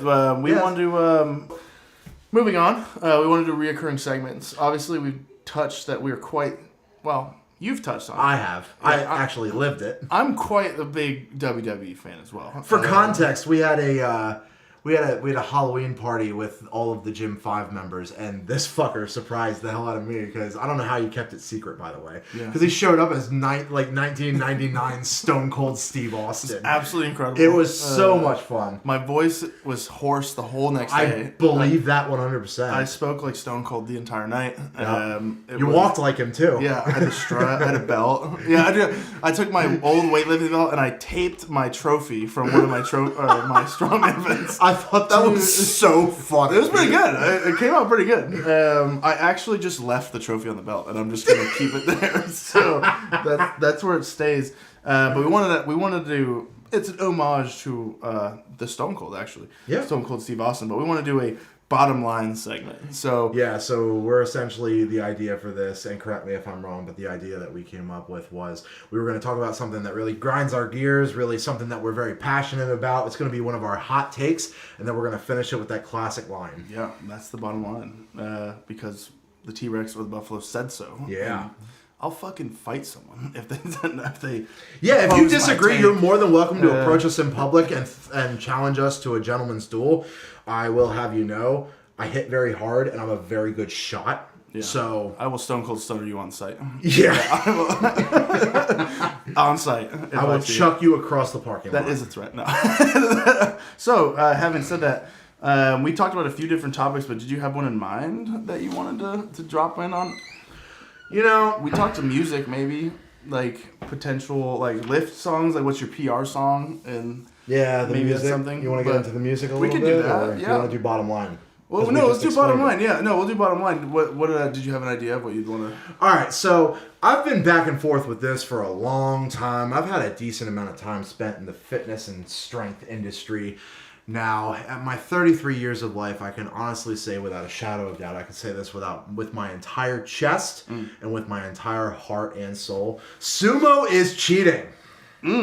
Sumo is cheating. I don't give a good goddamn what anybody has to say about leverages, or how it's better for their body composition, or how it's easier on their back, their legs, their hips. It's an overall better lift for them. I don't give a good goddamn if you're talking about using straps, if you're not talking about wearing a deadlift suit, if you're not talking about just gripping it with nothing but chalk on your hands. I don't give a what? Rat's ass. I don't give a rat's ass. Sumo is cheating. When your range of motion is here to here and then back down, you could be pulling 1,500 pounds. You know what I say to that? I say to that's bullshit. Sumo is the ultimate lifting cheating, and that is the bottom line because the T-Rex said so.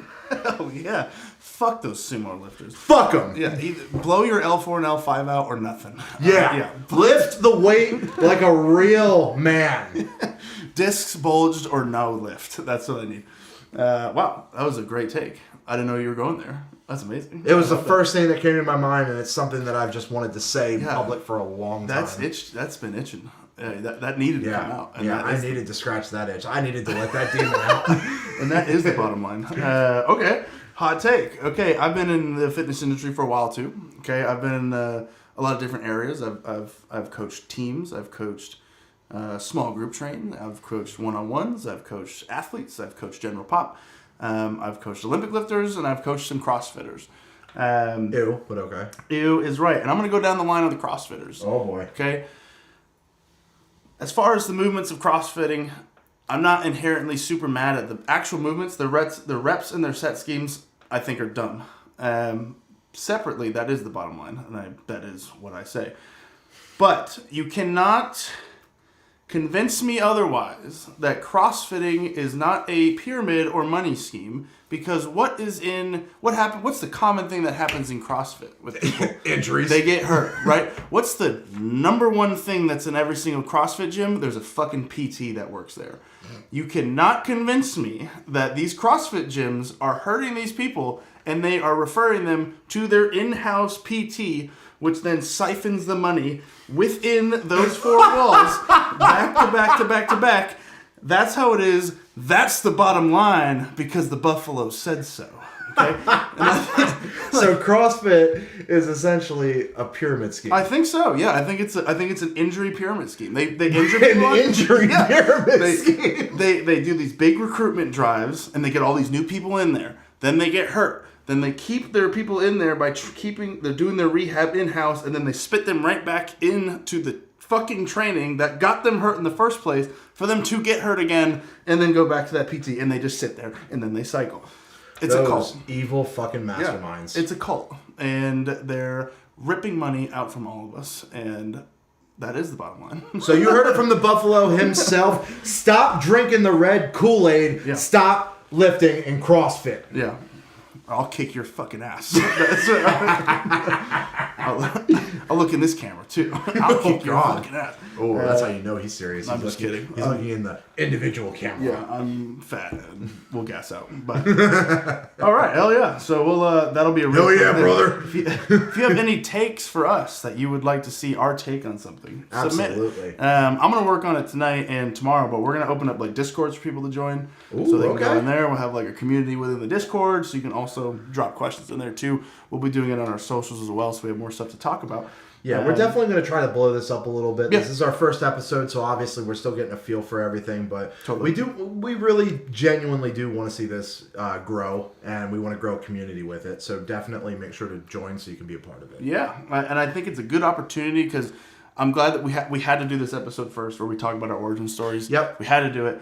But this is going to be an awesome opportunity for, me too, learning more about you, where hearing the sides of you that nobody ever talks about. Because if we look at the interviews of you, they're all the same fucking questions. Yeah. And it's the same thing over and over again. So let's we're gonna talk about shit that no one gets to talk about the T-Rex. And then the Buffaloes have some takes on it, and I'm gonna debate them, and we're gonna go back and forth. Yeah, and if you disagree with me, I'm gonna chop you in your third chin. We're gonna I'm gonna stone cold stunner my own chin.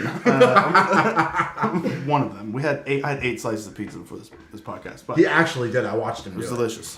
He ate all pizza himself. Don't fucking Yeah, get me I wrong. also did. But moving on, we're gonna go into the Q&A. So we put up questions for pre podcast. So we're gonna pull those up and see what we got and see if we have anybody that wanted to ask the T-Rex and the Buffalo some questions. So, Okay, we got a couple of them here. yeah. What is one physical feature you would change about yourself? One physical feature I would change about myself, probably my tits.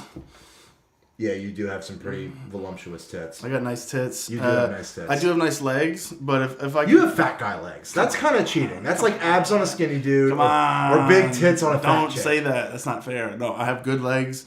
They're voluptuous. They're striated. They are definitely weathered from the pressure I've put them underneath their entire life. They look perpetually swollen. Maybe I would actually fix the walrus head on top of my kneecap. Maybe that was bad for a minute. Remember that? I dropped that was bad. I thought you were gonna lose a leg. Bro, I dropped context. I dropped 315 from over my head straight to my quad. Yeah, because you're a dumbass. I am a dumbass, and I thought that I tore my quad off. Yep. But thankfully I didn't. But it like split the quad muscle, and it pushed all this tissue above my kneecap. And for the longest time, it looked like my kneecap was a beluga whale, and it was disgusting. And it would jiggle around. It was very disgusting to pitch people on training that I should coach them, and my leg looks as you like, waddle away with your fucked up leg. It literally looked like there was a water balloon above my knee. It's disgusting, but that's gotten better. Yeah, I guess I would change that. Yeah. What about you?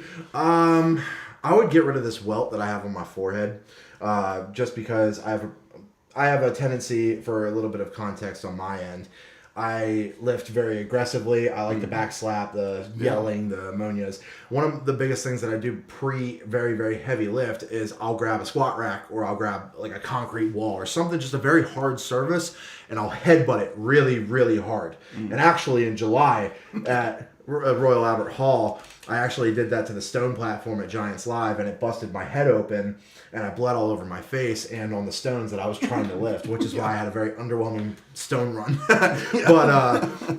But yeah, over the years of doing it, I've actually developed kind of like a perma-calcified bump, goose egg on my forehead. If I could get rid of anything, I'd probably want to get rid of that, to be honest. So Disgusting. yeah, it's absolutely gross. Conehead inbound. All right, what else do we got? What is a meat you'd love to try but you never have? Like food meat? Yeah, food meats. Dog. No, I'm just kidding. You didn't tell me you were part Asian. No, I'm not. What meat would I like to eat that I haven't had yet? I don't know. That's a yeah, I guess probably some bird of some sort. Some bird of some Yeah. You're lame. I don't know. I don't want to say something You like... don't even have an answer? Actually, I've never eaten bear. I like try bear. Bear's good. Yeah, I like try bear. Bear is good. I love I've had- elk. Elk's I've had delicious. bear. Elk's Shout out good. Rogan. Yeah. Elk's good too. Talk about elk for the next hour. Yeah. So we're turning into the Joe Rogan podcast now? Yeah. Alpha brain and elk. Yeah, probably bear. I've never actually had it, so that'd be my answer. Yeah. I would say panda. Oh my god! Why would you say that? Because they're endangered. Fair. Yeah, Dude, I feel like a panda fillet would taste that much better just because you know you're not allowed to have it. To be honest, the only reason pandas are even still in existence is because of us. Yeah, it's because of humans. Yeah, it's because of us. They're, I don't even know. They're hilarious, but if they were in the wild, that would definitely be my first choice to eat. Let's see. What would you do with $10 billion tax-free? Would you still compete in strongman? I would. You would? I would. Yeah, I don't think I'd ever, at this point, like, lifting is just in my blood, so I don't think I'd ever stop. I would still need that competitive outlet. Yeah, I think I would definitely build a sick fucking weight room. I mean, and just buy everything that I wanted. I honestly would get a ranch. I'd really like a ranch one day, and just have my own piece of property. Well, you know what I would do with $10 million is I would do something similar to what Brian Shaw did, where he is out kind of in the middle of bumfuck nowhere in Colorado, and he has that gigantic facility Sick. with damn near every piece of training equipment you could possibly want. That's what I would get. Yeah. I would have a state-of-the-art training facility. What would you outfit it with? What do you mean? Like, do you have a specific equipment that you? I really like Arsenal. Okay, yeah. I really like Arsenal, and then obviously Rogue. Yeah, Rogue's great. And pretty much everything that Slater makes. Stones, logs, everything. I like Sornex. Sornex is good. Sornex is good. They have a really long turnaround time. We tried to get Sornex once, and they were like, yeah, 9 months you can get this. 9 months? It's like, dude, we're trying to open a weight room. Like, good lord. I would probably find some old, like, hammer strength stuff and, like, Nautilus stuff. That, like, the old school, like, 90s shit that just, like, overbuilt the shit. You could, like, drop a nuke on it and it would still work. Yep. I'd probably find some of that stuff, too. I'm also a car guy and, like, a nerd. So I'd probably buy some, like, sick nerd shit. Like, Warhammer or, like, more... It's fair. Like, racing simulation stuff. Yeah. Yeah, I would buy a full and complete T-Rex skeleton replica. That would be crazy. Like I'm legitimately talking, like 18... Actual size? Like 14 to 16 feet tall. That'd be awesome. Yes. That'd be awesome. That'd be fitting, too. Yeah. That should be like the entrance to, like, your palace one day. Oh, yeah. It would be right in the fucking main Yeah. gate. Absolutely. Oh, my God. Okay. So what lights the fire in you for strongman? I'm guessing it's more directed at you. We'll both answer it. Yeah. What do you want out of strongman? Why do you do this? It's a challenge. It's something that it seems that I'm proficient at to start without really any background in it whatsoever. I like competing. I'll never stop competing. I feel, even though I am the heaviest I've been in a long, long time when it comes to, like, integrity of my joints, when it comes to overall strength, never been better. Like, my hips and my knees feel great unless I drop a barbell on it. My back feels good now that I stopped powerlifting and focus more on it. I don't do anything to be second, so I want to take it as far as I can, and if I can take it to professional level and compete on the stage that you're on, like, that's where I want to go, obviously. And as long as my body holds up to it, that's the goal. So the goal's to win, always. I don't want to come in second. So damn straight. What motivates me and lights my fire is to be the absolute undisputed best in the entire world. I want to be on everybody's Mount Rushmore of strongman. Yeah, that's my goal. Yeah. The motivation behind that is I love what I do. I love the sport. I love the lifts and the events and traveling and everything about it. I want to be the absolute best. I want to be known as... I want to leave a legacy that cannot be denied. That's my biggest one. Yeah. Is I want someone to think of strongman. When you tell somebody to think about strongman, I want them to think about Brian Shaw, Zydrunas Savickas, Eddie Hall, Thor, Marius, everybody else that they're thinking of, and then Evan Singleton. Yeah. That's what I want. That's badass. I want to live forever through my legacy. Yeah. I think for, like, as you could probably tell coaching is mostly what I do now. I always, and I think this should go for a lot of young coaches out there that don't do this, where if you're going to demand a lot out of your athletes, you better fucking kick your own ass. Like, you better train hard. Practice what you preach. Yeah. Like, so many coaches I see just, unless they're, like, chronically injured or something where they can't do something at that point in their life, but they're probably past their prime when they did what they did back in the day. But I'm in the point now where I need to create my resume where it'd be like, no, I've put myself through all this stuff. I've been in the trenches. I know where you're at. I'm not demanding something out of you that I've not done already. And I think a lot of young coaches miss that, where they put these people on things and they've never done it themselves. And so that's another reason why I want to compete at the highest level I can. I'd love to be a strongman coach full time one day. We'll see. But we'll see. Yeah. Time will tell. Time will tell. Keep chipping away. Your favorite horror movies?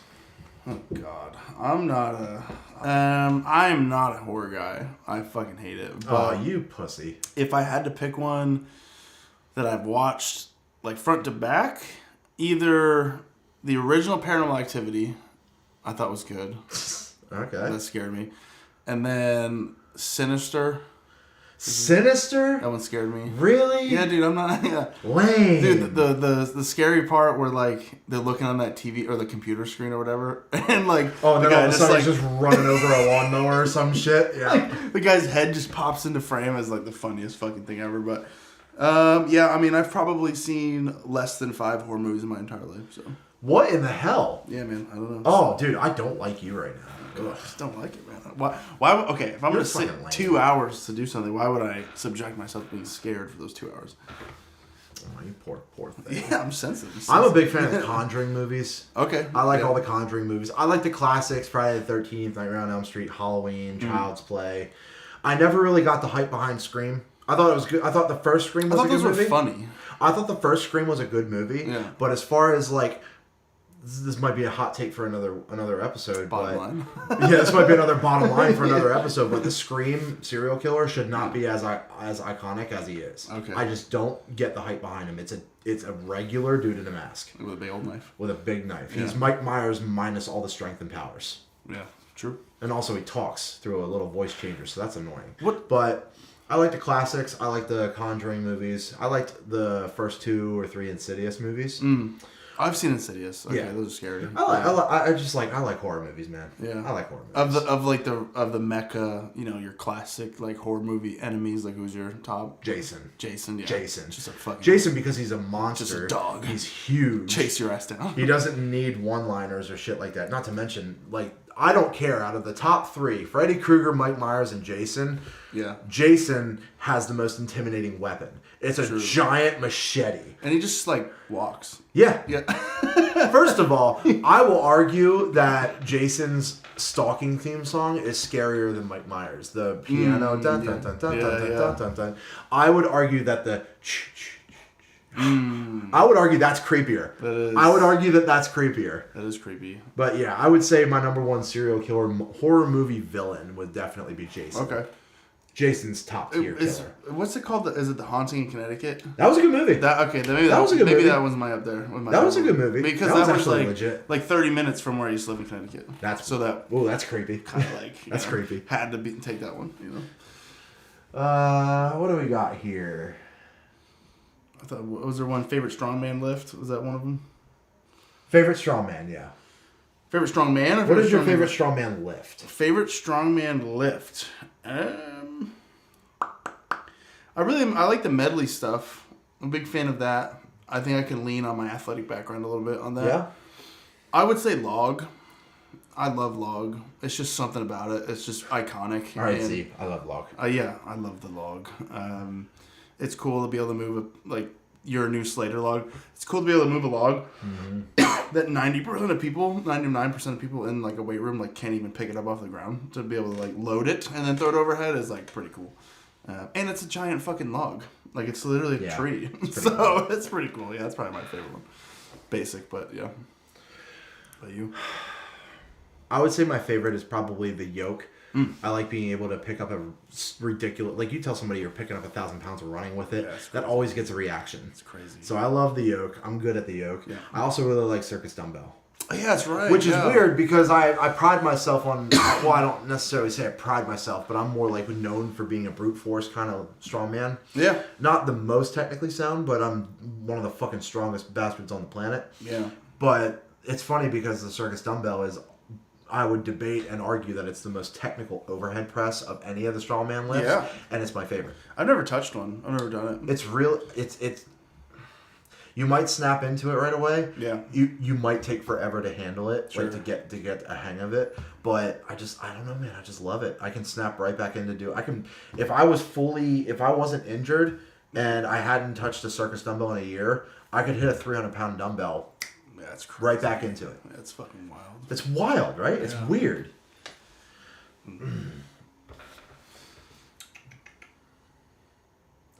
Your favorite breakfast meal? Oh man, favorite breakfast meal. I'm a traditionalist with breakfast. I mean, I just like more mass with my I just like making the most bulbous and vascular breakfast. So like describe that. Okay, in a perfect world, I need like 8 eggs. Scrambled is fine. 8 over easy eggs can get gross. I don't know why that's gross, but it can. I would like probably half pound of bacon at least. Okay. I'd like a half pound of like sausage. Okay.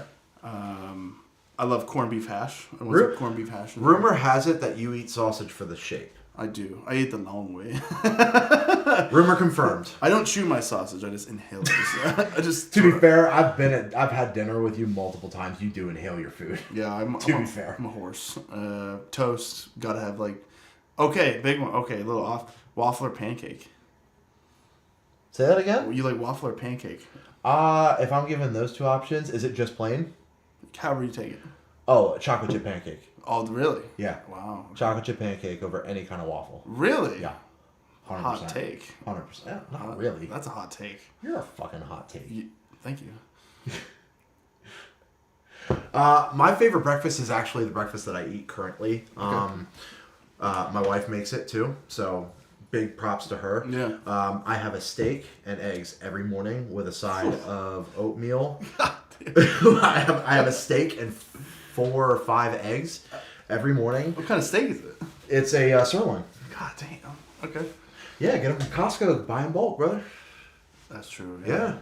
So I have a sirloin steak and 4 or 5 eggs every morning with a side of oatmeal that she puts Splenda, brown sugar, and cinnamon, and then 5 strawberries in. Wow. Specific. It's so good. Okay. It is so good.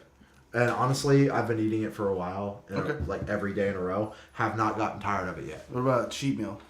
A cheat meal, I'm a pizza guy. You're a pizza guy. I'm a pizza guy. I've always been a pizza guy. I always will be. All right. Like, honorable mentions are fried chicken and cheeseburgers. Classic. Bacon cheeseburgers. Classic. Mine changed my cheat meals. Recently, it's been a double chicken pub sub, or double chicken bacon ranch pub sub. So double chicken, double bacon. They had to hollow out the bread to like fit it on there. It's gotten so bad now where I walk into a Publix and the guy sees me, he sighs, and then goes and gets the chicken. He knows It's the sigh for He's me. just like, It's the sigh. he goes for and me. gets it, and it's unbelievable watching them construct it. I had them weigh it last time, 2.9 pound sandwich.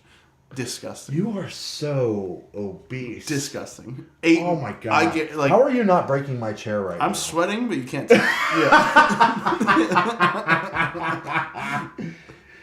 All right. We'll finish off with this question. What is a strongman inspiration for you, athlete-wise? Who is your favorite strongman? Oh man. Who? Let me rephrase that. What strongman inspires you the most? There we go. Strongman. Strongman, Okay. specifically. Strongman.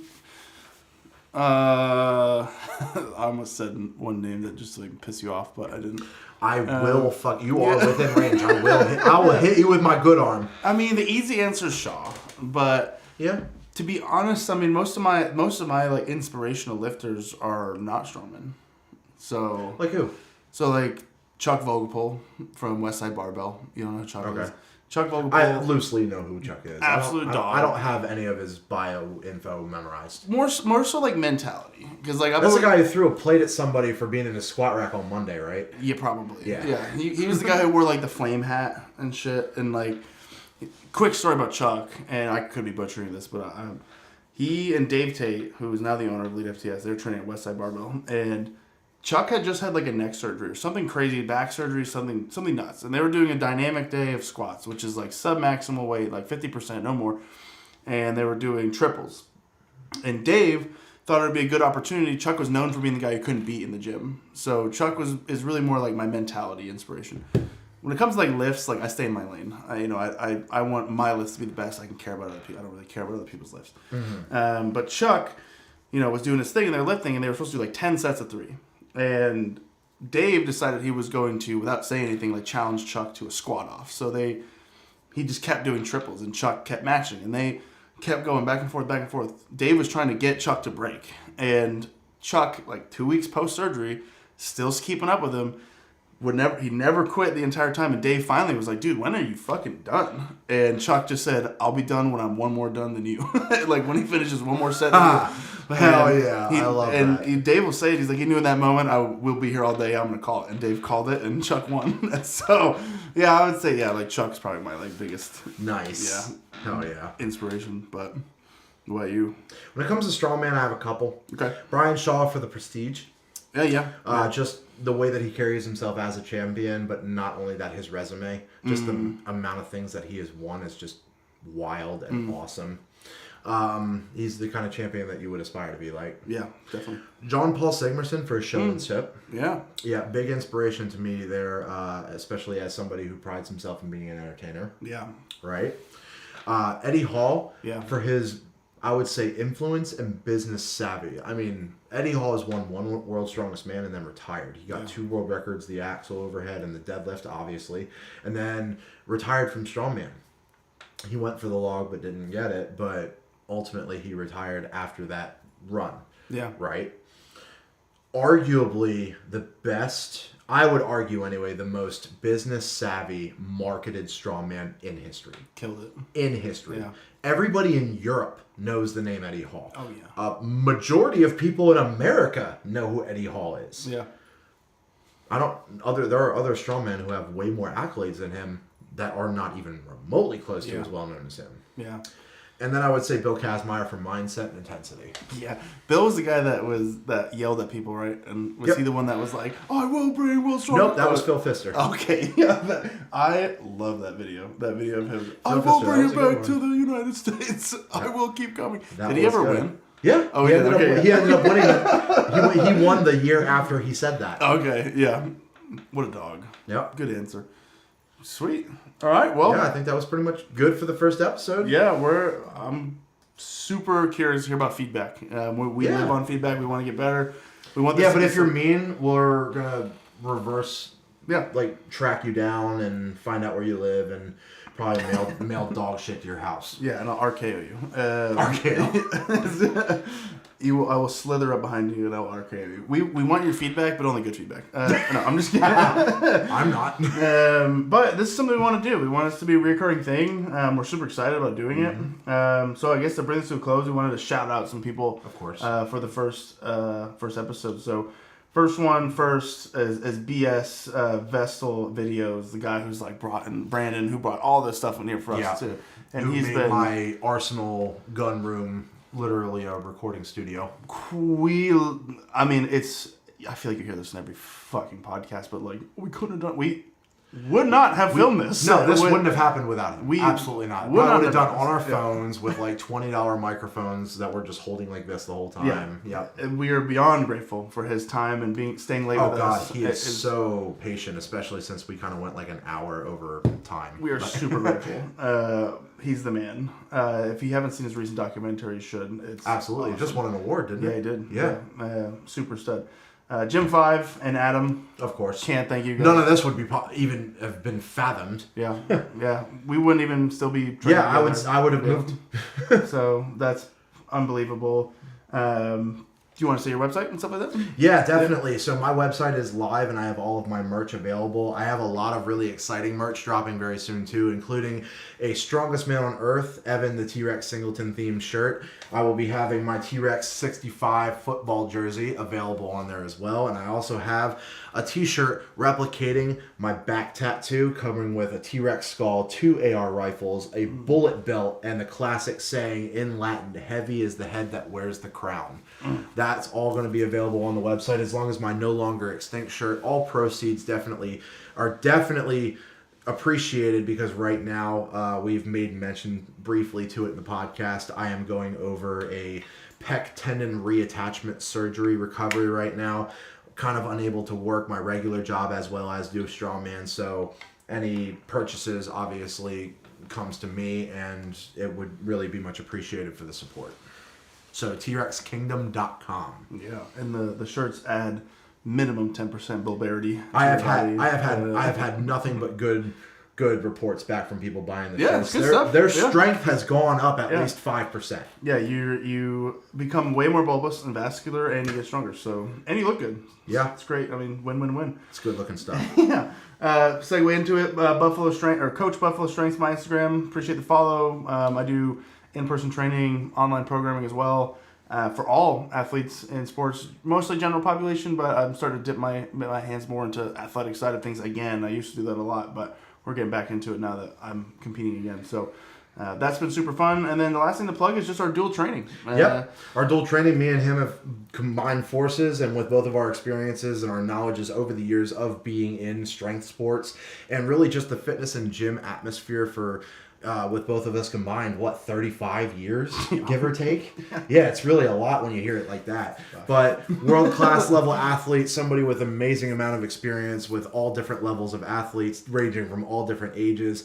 we have combined forces and we are now doing team group training here in Nashville at Gym 5. We have 5 people per session, 3 to 4 times a week, and we only have 14 spots left. One of those got snatched up the day that we announced it, so you want to make sure that you want to reach out to us at either of our Instagrams. You just got his. Mine is Evan_T-Rex_strongman. Make sure to message us on Facebook, Instagram, anywhere to get involved with this. And if you're interested in this, make sure to reach out to us because these spots will go very fast. They will. And if I'm going to announce this too. Evan doesn't even know about this.